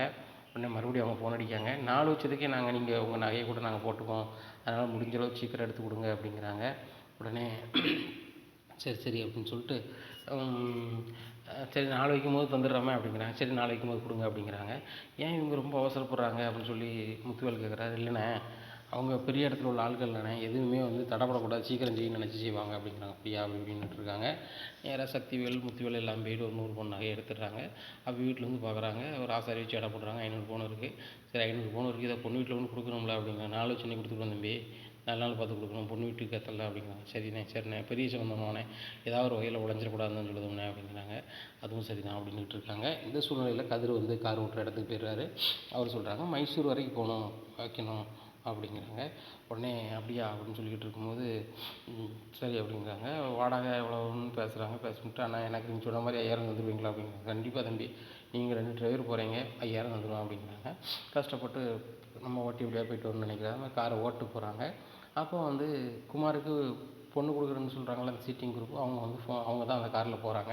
அப்போ அவங்களுக்குள்ளே பேசிக்கிட்டே வராங்க. இந்த மாதிரி வசமாக வந்து சிக்கிட்டான் அந்த குமார் பைய, அந்த சக்திவேலும் முத்துவேலும் வந்து அலற போகிறானுங்க. 4 வச்ச உடனே நம்ம வந்து அந்த 500 பவுன் நகையை வாங்கிடுவோம். வாங்கிட்டு நேராக நம்ம மைசூருக்கு இங்கே வந்துடுவோம். வந்துடுவோம். இந்த வீட்டில் கொண்டு வச்சுட்டு நம்ம பாட்டில் செல்லெல்லாம் சுவிட்ச் ஆஃப் பண்ணிட்டு நான் அவனை திணறிட்டு கிடப்பானுவான். கல்யாணமும் கிடையாது, ஒன்றும் கிடையாது. ஆனால் வந்து பொண்ணை நம்ம வந்து வீடியோ காலில் தான் காமிச்சோம் குமாருக்கு. ஆனால் வந்து நம்ம நேரில் பொண்ணை காமிச்சா தான் அந்த நம்மளுக்கு வந்து நகை வந்து 500 பவுன் கிடைக்கும். அதான் நம்ம மைசூருக்கு போகிறோம் அப்படி இப்படின்னு பேசிகிட்டு இருக்காங்க. உடனே இவருக்கு கதிருக்கு ஒரு மாதிரி இருக்குது, யாரை சொல்லிகிட்டு இருக்காங்க அப்படின்னு சொல்லிட்டு ரொம்ப யோசிக்காங்க. உடனே அவங்க எல்லாமே இதே ஊரை சொல்லி அந்த சக்திவேல் முத்துவேல் பேரை சொல்லி குமார் பேரை சொல்லி பேசிகிட்டு இருக்காங்க. அப்போ இவங்க உண்மையிலே வந்து கல்யாணத்துக்கு பொண்ணு கொடுக்கும் நல்ல குடும்பத்தில் பிறந்தவங்க கிடையாது, இவங்க வந்து ஏமாற்றி சாப்பிட்றவங்க தானே அப்படின்னு சொல்லிட்டு அப்படி யோசிக்கிறாரு. இந்த சூழ்நிலையில் பார்க்குறாரு. சரி இவங்க என்னெல்லாம் பேசுகிறான்னு சொல்லிட்டு ரெக்கார்ட் பண்ணிடுவோம் அப்படின்னு சொல்லிட்டு செல்ஃபோனை மாற்றி வச்சு அவங்க பேசுகிறது வீடியோவாக எடுத்துடணும்னு சொல்லிட்டு அப்படி எடுக்கிறாரு. அப்போ எல்லாமே அவங்க பேசுகிறாங்க. இந்த மாதிரி குமாருக்கு நம்ம நாள் வைக்கும்போது இந்த பொண்ணை பார்த்தா நம்ம அரணும், பொண்ணு அவ்வளோ பெர்ஃபார்மன்ஸ் பண்ணணும், அதனால தான் ஒரு மாடல் நடிகை ஒன்று ரெடி பண்ணியிருக்கேன் அப்படி அப்படிங்கிறாங்க. மாடல் நடிகை அந்த பிள்ளை தான் வீடியோ கால் காமிச்சல அப்படிங்கிறாங்க. அந்த பிள்ளை தான் காமிச்சேன், அந்த மாடல் நடிகை தான் காமிச்சேன். அவள் ஒரே ஒரு மாடலாக இருந்திருக்கு, அவ்வளோதான், மற்றபடி பெரிய இதெல்லாம் கிடையாது. ஆனால் அவளுக்கு வந்து நான் ஒரு 10 லட்ச ரூபா தாரேன்ட்டேன், அவள் சரின்ட்டா, மீதி பூரா நம்மளுக்கு தான். 500 பவுன்னா நகைனா என்னாச்சு அப்படிங்கிறாங்க. ஆமாம் 500 பவுன் நகையை விட்டுறக்கூடாது அப்படின்னு சொல்லிட்டு என்னை தம்பி சீக்கிரம் மைசூர் போங்க அப்படிங்கிறாங்க. உடனே அப்படியா அப்படின்னு சொல்லிட்டு நேராக மைசூருக்கு போயிடுறாங்க. போனோடனே தம்பி உடனே கிளம்புமா அப்படிங்கிறாங்க. இல்லை சார் உடனே கிளம்ப முடியாது, கொஞ்சம் ரெஸ்ட் எடுத்து தான் கிளம்பணும் அப்படிங்க. அப்படியா சரி ரைட்டு, அந்த டிரைவர் ஓட்டு வரல அப்படிங்கிறாங்க. சரி அப்படின்னு சொல்லிட்டு அவர் கொஞ்சம் தூரம் ஓட்டுறாரு. மீதி பூரா கதிர் தான் ஓட்டுறாரு. எல்லாத்தையுமே அவங்க பேசுனது எல்லாத்தையுமே ரெக்கார்ட் எடுத்துக்கிறாங்க. அந்த அந்த பொண்ணாக நடிக்க வந்தவங்க அவங்க எல்லாருமே பேசுகிறத ரெக்கார்டாகவே எடுத்துக்கிறாரு. எடுத்துகிட்டு இவங்க வந்து குன்னக்குடி பக்கத்தில் ஒரு ஊரில் வீடு எடுத்து வாடகை தங்கியிருக்காங்க, அங்கே கொண்டு இறக்கிடுறாங்க. அதையுமே சொந்த வீடு மாதிரி பில்டப் பண்ணிகிட்ருக்காங்க. இந்த சூழ்நிலையில் வந்துட்டு குமார் வீட்டுக்கு ஃபோன் அடிக்காங்க. ஃபோன் அடித்து நாங்கள் வந்து சேர்ந்துட்டோம், மைசூர்லேருந்து வந்து சேர்ந்துட்டோம், பொண்ணையும் கூப்பிட்டு வந்துட்டோம், நீங்கள் வீடியோ காலத்தில் பார்த்தீங்க, பொண்ணை நேரில் பார்க்கணுன்னா வாங்க அப்படிங்கிறாங்க. உடனே குமாரை கூட்டிகிட்டு காரில் போகிறாங்க. பொண்ணை நேரில் பார்த்தோன்னா குமாருக்கு பயங்கரமாக பிடிக்கும். பொண்ணு செம அழகாக இருக்காங்க. அவங்க பயங்கரமான மாடல்னோடனே அவங்களுக்கு பயங்கரமாக பிடிக்குது. செம்மையாக இருக்காங்க. பொண்ணு வெள்ளையேன்னு இருக்குது, பொண்ணு ரொம்ப அழகாக இருக்குது அப்படி இப்படின்ட்டு இருக்காரு குமார். அவள் தான் பொண்டாட்டி, ரொம்ப வர்ணிச்சிக்கிட்டு இருக்காத, என்ன பொண்ணு வீட்டில் ஒரு மாதிரி நினைப்பாங்க. நாளை கழிச்சு நாளை வச்ச உடனே அதுக்கப்புறம் அவன் பொண்டாட்டி தாண்டா, அதுக்கப்புறம் நீ எப்போனாலும் வந்து பாரு, பேசி நம்ம செஞ்சுட்டு போ, என்ன அதுக்கப்புறம் அது வரைக்கும் நீ கொஞ்சம் அடக்கிக்கிட்டு அப்படிங்கிறாங்க. சரிப்பா அப்படின்னு சொல்லிட்டு வீட்டுக்கு கூட்டி போயிடுறாங்க. எல்லோரும் பார்த்துட்டு வீட்டில் வந்து ரொம்ப பெருமையாக பேசுகிறாங்க. அப்போ ராஜி பாட்டி சொல்கிறாங்க, பொண்ணு என்ன இவ்வளோ கலராக இருக்கா, இவ்வளோ அழகாக இருக்கா அப்படின்ட்டு இருக்காங்க. மைசூர்லேருந்து பொண்ணு வந்து சாதாரண விஷயமா அப்படி இப்படின்ட்டு இருக்காங்க. அவங்களுக்கு வந்து பாம்பே தானடா சொன்னீங்க அப்படிங்கிறாங்க. பாம்பே தான், அவங்க வெளிநாட்டுக்காரங்க. இப்போ மைசூரில் அந்த பிள்ளை கூட படிக்கிற பிள்ளை அங்கே இருந்திருக்கும் போல், அதனால் அங்கே இருந்திருப்பா போல், இப்போ அங்கேருந்து கூப்பிட்டு வந்துருக்காங்க அப்படிங்கிறாங்க. அப்படியா அப்படி இப்படின்னு சொல்லிட்டு இருக்காங்க. இந்த சூழ்நிலையில் இவர் ரெக்கார்டெல்லாம் வந்துட்டு வச்சுட்டு என்ன செய்யலாம் அப்படின்னு சொல்லிட்டு ரொம்ப யோசிக்காங்க. இதை வந்து எப்படி அவங்களுக்கு தெரியப்படுத்தலாம், அவன் வேறு நமக்கு பிடிக்காதவனாக இருந்தாலும் ஒரு ஏமாத்து கும்பல் வந்து அவங்ககிட்ட வந்து நகையடிக்கணும்னு நினைக்காங்களா அப்படின்னு சொல்லிட்டு ரொம்பவே இங்கே கதிர் ரொம்பவே குழப்பத்தில் இருக்காங்க. குமார் குடும்பத்தில் பயங்கர சந்தோஷத்தில் இருக்கிறாங்க. எப்படியா இருக்குது, நாளை கழித்து 4 பேரை வைக்க போகிறேன்னு சொல்கிறாங்களே, என்ன பண்ணலாம் அப்படின்னு யோசிக்கும் போது தான் நம்மளே சொல்லிடலாமா பேசாமல் குமாரை கூப்பிட்டு அப்படின்னு சொல்லிட்டு சரி நினைக்காரு. குமார் பைக்கில் ஏற்றாவில் போகிறாரு. உடனே குமார் அப்படிங்கிறாங்க. என்னடா அப்படிங்கிறாங்க. இல்லை உன்னை கொஞ்சம் பேசணும் அப்படிங்கிறாங்க. என்னடா பேச போகிற அப்படிங்கிறாங்க. இல்லை உனக்கு பார்த்துருக்க பொண்ணு வந்து உண்மையிலே பொண்ணு கிடையாது, ஒரு மாடலு, அதை காமாற்றி ஒன்று ஏமாற்ற இப்போ நகை அடிக்கிறது தான் இது பண்ணுறாங்க அப்படிங்கிறாங்க. அடுத்த நாடகமாக என் தங்கச்சியை கூப்பிட்டு போனேன், நகையோடு கூப்பிட்டு போனேன், இப்போ கேட்டால் நகை இல்லை, நான் செலவு பண்ணிட்டாங்க, அந்த மாதிரி நல்ல இடத்துல நான் கல்யாணம் முடிக்கணும்னு உனக்கு எடுக்கணும், அப்படி தானே எங்கள் குடும்பத்தை அசிங்கப்படுத்தணும், நீ உங்கள் அப்பாவும் அப்படி தான் செஞ்சுட்டு இருக்கீங்க அப்படிங்க. லூசாடா நீ நல்லா இருக்குன்னு சொல்லி தான் பேசிகிட்டு இருக்கேன், இந்த வீடியோ என்ன பாரு அப்படிங்கிறாங்க. நான் உனக்கு 1000 வீடியோ அதை காமிக்கிறேன், நீ வேணா அதை பார்த்து ரசி, நான் கிளம்புறேன், நேரம் ஆகிட்டு அப்படிங்கிறாங்க. ஏன்டா அரை லூசு மாதிரியே பேசிகிட்டு இருக்கேன் அப்படிங்கிறாங்க. நீ தான்டா அரை லூசு மாதிரி பேசிகிட்டு இருக்கேன், நான் கல்யாணம் வச்சுருக்கு, கல்யாணத்துக்கு எடுக்கிறதுக்கு அது இது இருக்கேன், எதுனாலும் நான் பார்த்துக்கிறேன்டா, எனக்கு தெரியாமையில இருக்குது, நான் சின்ன குடும்பத்தை சேர்ந்தவங்களோட பெரிய குடும்பத்தை சேர்ந்தவங்க, நான் கல்யாணம் முடிக்க போகிற எப்படி இடம் தெரியுமாடா, 1000 ரூபாய்க்கு சொத்துக்கு அதிபதி, ஃபாரினில் இருக்கிறவங்க, சரியா, அவங்க பூர்வீகம் தான் இந்தியா, அவங்க ஃபாரினில் இருக்காங்க, சொத்து பார்த்து பயங்கரமான இதில் அப்படி இப்படின்னுட்டு போயிடுறாரு. சரி நான் இவ்வளோ சொன்னாலும் திருந்த மாட்டேன் அப்படின்னு சொல்லிட்டு கதிர் ரொம்ப கடுப்பில் இருக்கார். என்ன தான் செய்யணும் தெரியலையே அப்படின்னு சொல்லிட்டு வீட்டுக்கு போகிறாங்க. கதிர் கல்யாணத்துக்கு போய்ட்டு வந்துட்டியா அப்படின்னு சொல்லிட்டு அவங்க அம்மா கேட்குறாங்க. 15 கிலோ வீட்டுக்குள்ளே போகிறாங்க. ராஜி கேட்குறாங்க, ரொம்ப அசதியாக இருப்பேன், தூங்கு அப்படிங்களா. தூங்குறதுக்கு வரல, முதல்ல உன்ட்ட தனியாக பேசணும் வா அப்படிங்கிறாங்க. உடனே வந்ததும் வராதம்மா எதுக்கு தனியாக பேசணுங்க அப்படின்ட்டு இருக்கும்போது, மீனா எதுக்கு ரெண்டையும் தனியாக பேசணுங்காங்க. அத்தை புருஷன் பொண்டாட்டி ரொம்ப நாள் கழிச்சு வந்து 2 நாள் கழிச்சு வந்திருக்கான், வரும்போது வந்து புருஷன் பொண்டாட்டியில் 1000 இருக்கும் அப்படிங்க. ஓஹோ அவங்களுக்கு தாம்பத்திய உறவுல அவங்க வாழ்கிறாங்களா அப்படிங்கிற. அத்தை அதுக்கு மேலே அவங்க போயிட்டுருக்காங்க, சும்மா இருங்கத்தை அப்படிங்கிறாங்க. அது வேறையா அப்படி இப்படின்னுட்டு பேசிகிட்டு இருக்கும்போது இங்கே சொல்கிறாங்க, உங்கள்கிட்ட ஒரு உண்மையை சொல்லணும் அப்படிங்கிறாங்க. என்ன அப்படிங்கிறாங்க, உங்கள் அண்ணனுக்கு பார்த்துருக்க பொண்ணு கல்யாணம் முடிக்க வேணாம்னு சொல்லு அப்படிங்கிறாங்க. ஏன், அவன் முடிச்சா முடிச்சு போகிறான், உங்களுக்கு என்ன அப்படிங்கிறாங்க. இல்லை அந்த பொண்ணு வேண்டாம் அப்படிங்கிறாங்க. ஏன், உங்கள் மேலே உங்களை வந்து மேலே கை வச்சிட்டான்னு அவன் கல்யாணம் முடிக்கக்கூடாதா அப்படிங்கிறாங்க. அதை சொல்லலை, இந்த வீடியோவை பாரு அப்படிங்கிறாங்க. வீடியோ பார்த்தோன்னே ராஜ் ரொம்பவே ஷாக் ஆகிறாங்க. என்ன சொல்கிறீங்க அப்படிங்கிறாங்க. அந்த வண்டியை தான் நான் ஓட்டு போனேன், அது சரியான சீட்டிங் குரூப்பு சரியா, ஒரு மாடல் பொண்ணை கூப்பிட்டு வந்து அதான் பொண்ணுன்னு காமிச்சிட்டு டபார்னு அந்த பொண்ணை கூட்டி போயிடுவாங்களாம். பொண்ணுக்கு 10 லட்ச ரூபா பேசியிருக்காங்க. அது போக 500 பவுன் நகை வந்து அவங்க வந்து அதை அடிக்கிறது தான் பிளான் பண்ணுறாங்க. உங்கள் அண்ணன் பேசாமல் ஏமாந்துருவான், ஏமாந்துட்டானா அவன் கல்யாணமே வேண்டாம்னு வெக்ஸில் ஆயிடுவான். இப்போ ஏற்கனவே பெரிய பணக்காரியை கட்ட போகிறேன், பெரிய அழகியை கட்ட போகிறேன்னு சொல்லிட்டு பந்தாலும் அலையதான். இது எப்படி உங்களுக்கு தெரியும் அப்படிங்க, எல்லாமே தெரிஞ்சுக்கிட்டு தான் நான் சொல்கிறேன். உங்கள் அண்ணனையும் மறித்து நான் வர வழியில் சொன்னேன், அவன் என் கல்யாணத்தை கெடுக்க பார்க்குற மாதிரி ஒரு மாதிரி பேசுகிறான் அப்படிங்கிறாங்க. நானே உங்களை அப்படி தான் நினச்சேன் அப்படிங்க. ஆமாம், என்னை பார்க்க அப்படி தான் தெரியுது. பாண்டியம்மா வந்து கல்யாணத்தெலாம் கெடுக்க மாட்டான், யார் கல்யாணத்தையும் கெடுக்க நல்லா இருக்குன்னு நினைப்பான் அப்படிங்கிறாங்க. ஏங்க அதை விடுங்க, இப்போ என்ன செய்யலாம் அப்படிங்கிறாங்க. உங்கள் வீட்டில் போய் எப்படியா பேசி கல்யாணம் நிப்பாட்டு அப்படிங்கிறாங்க. நான் ஒரு நேரம் வீட்டுக்கு போனதே படாத பாடு படுத்திட்டாங்க, என்னால் ஒன்றும் செய்ய முடியாது அப்படிங்கிறாங்க. அப்போ எப்படி தாங்க தெரியப்படுத்துறது அப்படிங்கிறாங்க. யோசிப்போங்க அப்படிங்கிறாங்க. யோசிக்கும் போது தான் ஒரு யோசனை வருது. பழனி அங்கே போய்கிட்டு தான் வந்துட்டு தான் இருக்காரு அப்படின்னு சொல்லிட்டு பழனி மாமன்ட்ட சொல்லிடுவோம்னு சொல்லிட்டு பழனி மாமா அப்படிங்கிறாங்க. டேய், உங்கள் அப்பா ஒரு டெலிவரி பண்ண இடத்துக்கு அனுப்பியிருக்காரா அப்படிங்கிறாங்க. அதோட முக்கியமான வேலை மாமாச்சு, வீட்டுக்கு வாங்க அப்படிங்கிறாங்க. என்னடா அப்படிங்கிறாங்க. அம்மா இந்த மாதிரி குமாருக்கு பார்த்துருக்க பொண்ணு வேண்டான்னு சொல்லி கல்யாணத்தை நிப்பாட்டுங்க அப்படிங்கிறாங்க. டேய், கல்யாணத்தை மட்டும் நிப்பாட்ட சொன்னோம்னு வச்சுக்கோ, இனி வந்து அடி பொறிச்சிருவானுங்க எங்கள் அண்ணன் மாதிரி 2 பேரும். ஏற்கனவே மாடியில் அவங்க அப்பா எனக்கு வீடு கட்டி தராங்க, ரூம் கட்டி தராங்க, அதே பிடிக்காம ஏதோ சொல்லியிருக்காங்க. என் மேலே ஏதோ காண்டில் இருப்பாங்க போல், நான் போகலடா அப்படிங்கிறாங்க. அம்மா விளையாட்டுக்கு காமெடி பண்ணிகிட்டு இருக்காத, அங்கே வந்து குமாருக்கு பார்த்துருக்க பொண்ணு சீட்டிங் பொண்ணு, இந்த வீடியோ பாரு அப்படிங்கிற. வீடியோ பார்த்தா ரொம்ப இறண்டுறாங்க. என்னடா சொல்கிற, இப்படியெல்லாம் இருப்பாங்களாடா அப்படிங்கிறாங்க. மாமா இப்படிலாம் பல வகையில் இருக்காங்க, அந்த வகையில் இவங்க வந்து ஒரு 1ஆம் நம்பர் காமெடி பீஸுன்னு சொல்லி ஏமாற்ற வந்திருக்கானுங்க. அதனால் இந்த காமெடி பீஸுகள் ஏமாந்துடாமல் நகைப்புறம் போயிடும் அப்படிங்கிறாங்க. டேய், இவ்வளோ விவரமாக நீ எடுத்துருக்கேடா அப்படிங்கிறாங்க. மாமா அதெல்லாம் நீங்கள் புகழ்ந்து பேசலாம், அப்படிலாம் இருக்கட்டும் மாமா, முதல்ல அந்த வீடியோவை கொண்டு அவங்கள்ட்ட காமிக்கணும் அப்படிங்கிறாங்க. உடனே சரிடா நான் போகிறேன்டா அப்படின்னு சொல்லிட்டு நேராக வீட்டுக்குள்ளே போகிறாங்க. உடனே உன்னியாரா உள்ள விட்டா அப்படிங்கிறாங்க. என்ன, நான் உள்ள வரக்கூடாதா அப்படிங்கிறாங்க. நான் வரதான் செய்வேன் அப்படின்னுட்டு இருக்காங்க. உடனே பழனி அம்மா சொல்கிறாங்க, டேய் அவன் வரட்ட மாட்டான், அவனும் இந்த வீட்டு பிள்ளை தானடா, அவனுக்கு இந்த வீட்டில் பங்கு இல்லையா அப்படிங்கிறாங்க. பங்கெல்லாம் இருக்க தான் செய்யுது, அங்கே மாடியில் வீடு கட்டி இவங்களுக்கு தான் கொடுக்காங்களா, அங்கே இருந்துட்டு போண்டி தானே அப்படிங்கிறாங்க. அதை எங்கே கெட்ட விட்டீங்க, கெட்டதுக்கு ஒரு ஆள் வந்து பார்க்க வந்தால் அட்வான்ஸை திருப்பி வாங்கி கொடுத்து விடுதீங்க, ஏன் இப்படி பண்ணிகிட்டு இருக்கீங்க, எனக்கு ஒரு ரூம் கட்ட விடாதா அப்படிங்கிறாங்க. டேய், உனக்கு மாட மாளிகை மாதிரி பெரிய வீடு நான் கட்டி வச்சுருக்கோம் நாங்கள், இந்த வீட்டில் இருக்காமல் அங்கே மொட்டை மாடியில் விற்கிற மாதிரி தூங்கிட்டு இருக்கேன், உங்கள் மச்சான் உனக்கு 10க்கு 10 ரூமில் ஒன்று கட்டி தருவான், அதை நாங்கள் பார்த்துட்டு இருக்கணும் மாடா அப்படிங்கிறாங்க. அண்ணே முதல்ல கல்யாணம் நடக்க வீட்டில் நீ இப்படிலாம் பேசிக்கிட்டு கூடாது அப்படிங்கிறாங்க. அதான்டா அமைதியாக இருக்கேன், 1000 கோடி ரூபா சொத்துக்கு அதிபதி உள்ள பொண்ணை வந்து ஒரு கிளி மாதிரி பொண்ணை வந்து குமார் கட்டியே போகிறோம்னா குமாருக்கு பயங்கர வெக்கம். உடனே பழனி பார்க்குறாரு, இவ்வளோ வெக்கப்படுறான், ஏமாந்துடக்கூடாது அப்படின்னு சொல்லிட்டு, அண்ணே எங்கள் டிவி எல்லோரும் பார்ப்போமா அப்படிங்க. டிவி பார்க்க நேரமா அப்படிங்கிறாங்க. தயவுசெய்து இது வரைக்கும் இங்கே என்ன என்னதுனாலும் பேசுவீங்க, நான் கொண்டு வந்திருக்க வீடியோ எல்லோரும் பாருங்கள் அப்படிங்கிறாங்க. சித்தப்பா அதுக்கெலாம் நேரம் இல்லை, நான் கனவு உலகத்தில் இருக்க, நான் கிளம்புறேன் அப்படிங்கிறாங்க. டேய், நீ தான்டா முக்கியமாக பார்க்கணும், அத்தா நீனும் பார்க்கணும் தா, மாரியணி நீங்களும் பாருங்கள், குறிப்பாக சக்திவேல் அண்ணன் பார்த்தே ஆகணும் அப்படிங்கிறாங்க. டிவியை ஜாயின் பண்ணி செல்லில் உள்ளதை ஜாயின் பண்ணி போட்டு விட்றாங்க. போட்டு விடுறத பார்த்தோன்னே ரொம்பவே அரண்டுறாங்க. அரண்டோடனே, ஏய் இவங்கெல்லாம் ஏமாத்துக்கிறாங்களாடா, இந்த பொண்ணு வந்து அப்போ உண்மையிலே பொண்ணு கிடையாதா, அவன் பொண்ணு கிடையாதா, இது ஒரு நடிகை கூட்டி வந்தால் ஏமாத்தாங்களா அப்படி இப்படின்னு சொல்லிட்டு ரொம்பவே ஒரு மாதிரி ஆயிடுறாங்க. ஆமாம் இந்த பொண்ணு வந்து மாடல் தான் அப்படின்னு சொல்லிட்டு குமார் அதுக்கப்புறம் செல்லில் அடித்து பார்க்குறாரு. பார்த்துட்டு ஒரு மாதிரி ஆயிடுறாரு. டே என்ன குமார் செல்லில் அடித்து பார்த்தியா அப்படிங்கிற. ஆமாம் இந்த பாருங்கள் இந்த மாடல் தான் விளம்பரத்துக்கு கூட நடிச்சிருக்கு அப்படிங்கிறாங்க. இதை கேட்டோன்னே எல்லாருமே ரொம்ப ஷாக் ஆகிடுறாங்க. நம்மளே ஏமாற்ற ஆரம்பிச்சிட்டாங்களா அப்படின்னு சொல்லிட்டு, இந்த வீடியோ யாரும் அவனை தந்தா அப்படிங்கிறாங்க. கதிர் தான் வந்து ஆக்டிங் டிரைவராக ஒரு வண்டிக்கு போயிருப்பான் போல், அந்த வண்டியில் தான் பேசிகிட்டு இருந்திருக்காங்க. மைசூரில் போய் அந்த மாடலை கூப்பிட்டு வந்திருக்காங்க. அந்த மாடலை பொண்ணு மாதிரி காமிச்சு நம்ம 500 பொண்ணுங்க வாங்கிட்டு ஆட்டையை போட்டுறணும்னு சொல்லி பேசியிருக்காங்க. அவனுக்கு மனசு கேட்கல, நம்மளோட மாமன் வீட்டில் யாரையும் ஏமாற்றிடக்கூடாது அப்படின்னு சொல்லிட்டு அவன் வந்து வீடியோ எடுத்துகிட்டு வந்து என்கிட்ட கொடுத்தான். அதுக்கு முன்னாடி குமார் ஒரு இடத்துல மதித்து சொல்லியிருப்பான் போல், குமார் என் கல்யாணத்தை யாராவது கெடுக்க பார்க்கன்னு சொல்லிட்டு கதிரை சட்டையை பிடிச்சிருக்காங்க. கதிர் ரொம்ப மனசு வருத்தப்பட்டு இதை எப்படியாவது தடுத்து நிறுத்துமாமா, அவங்க வந்து நம்ம மாமா வீட்டில் ஏமாற்ற பார்க்குறான்னு சொன்னான் அப்படிங்கிறாங்க. இதை கேட்ட முத்துவேல், யார் அந்த கதிரா, பாண்டிய மோகனாதான் தான் அப்படின்னு கேட்குறாங்க. ஆமாண்ணே, பாண்டிய மச்சான் மோகன் தந்தார், இதை கொடுத்து கல்யாணத்தை எப்படியாவது நிப்பாட்டுங்க, அவங்க நட்டப்பட்டுறக்கூடாதுன்னு சொன்னாங்க அப்படிங்கிறாங்க. இதை கேட்ட முத்துவேல், பாண்டியன் வீட்டில் எப்படி ஒரு நல்ல பையனாக இருக்கானா அப்படிங்கிறாங்க. ஏன்னா அவன் நல்ல பையன்லாம் கிடையாதுண்ணே, நம்ம கல்யாணத்தை எப்படியோ கெடுக்கணும், அதுக்கு ஏதோ வீடியோ எடுத்து வச்சுருக்கான் அப்படிங்கிறாங்க. டேய் புரியலையடா இவ்வளோ பார்த்தும், முதல்ல அவங்க யார் என்ன வரணும் முதல்ல விசாரி பண்ணுறா அப்படிங்கிறாங்க. சித்தப்பா இது விசாரிச்சாச்சு, இப்படிப்பா இது விசாரிச்சாச்சு, இது மாடல் தாங்க பாருங்கள் அப்படின்னு சொல்லிட்டு பார்க்குறாங்க.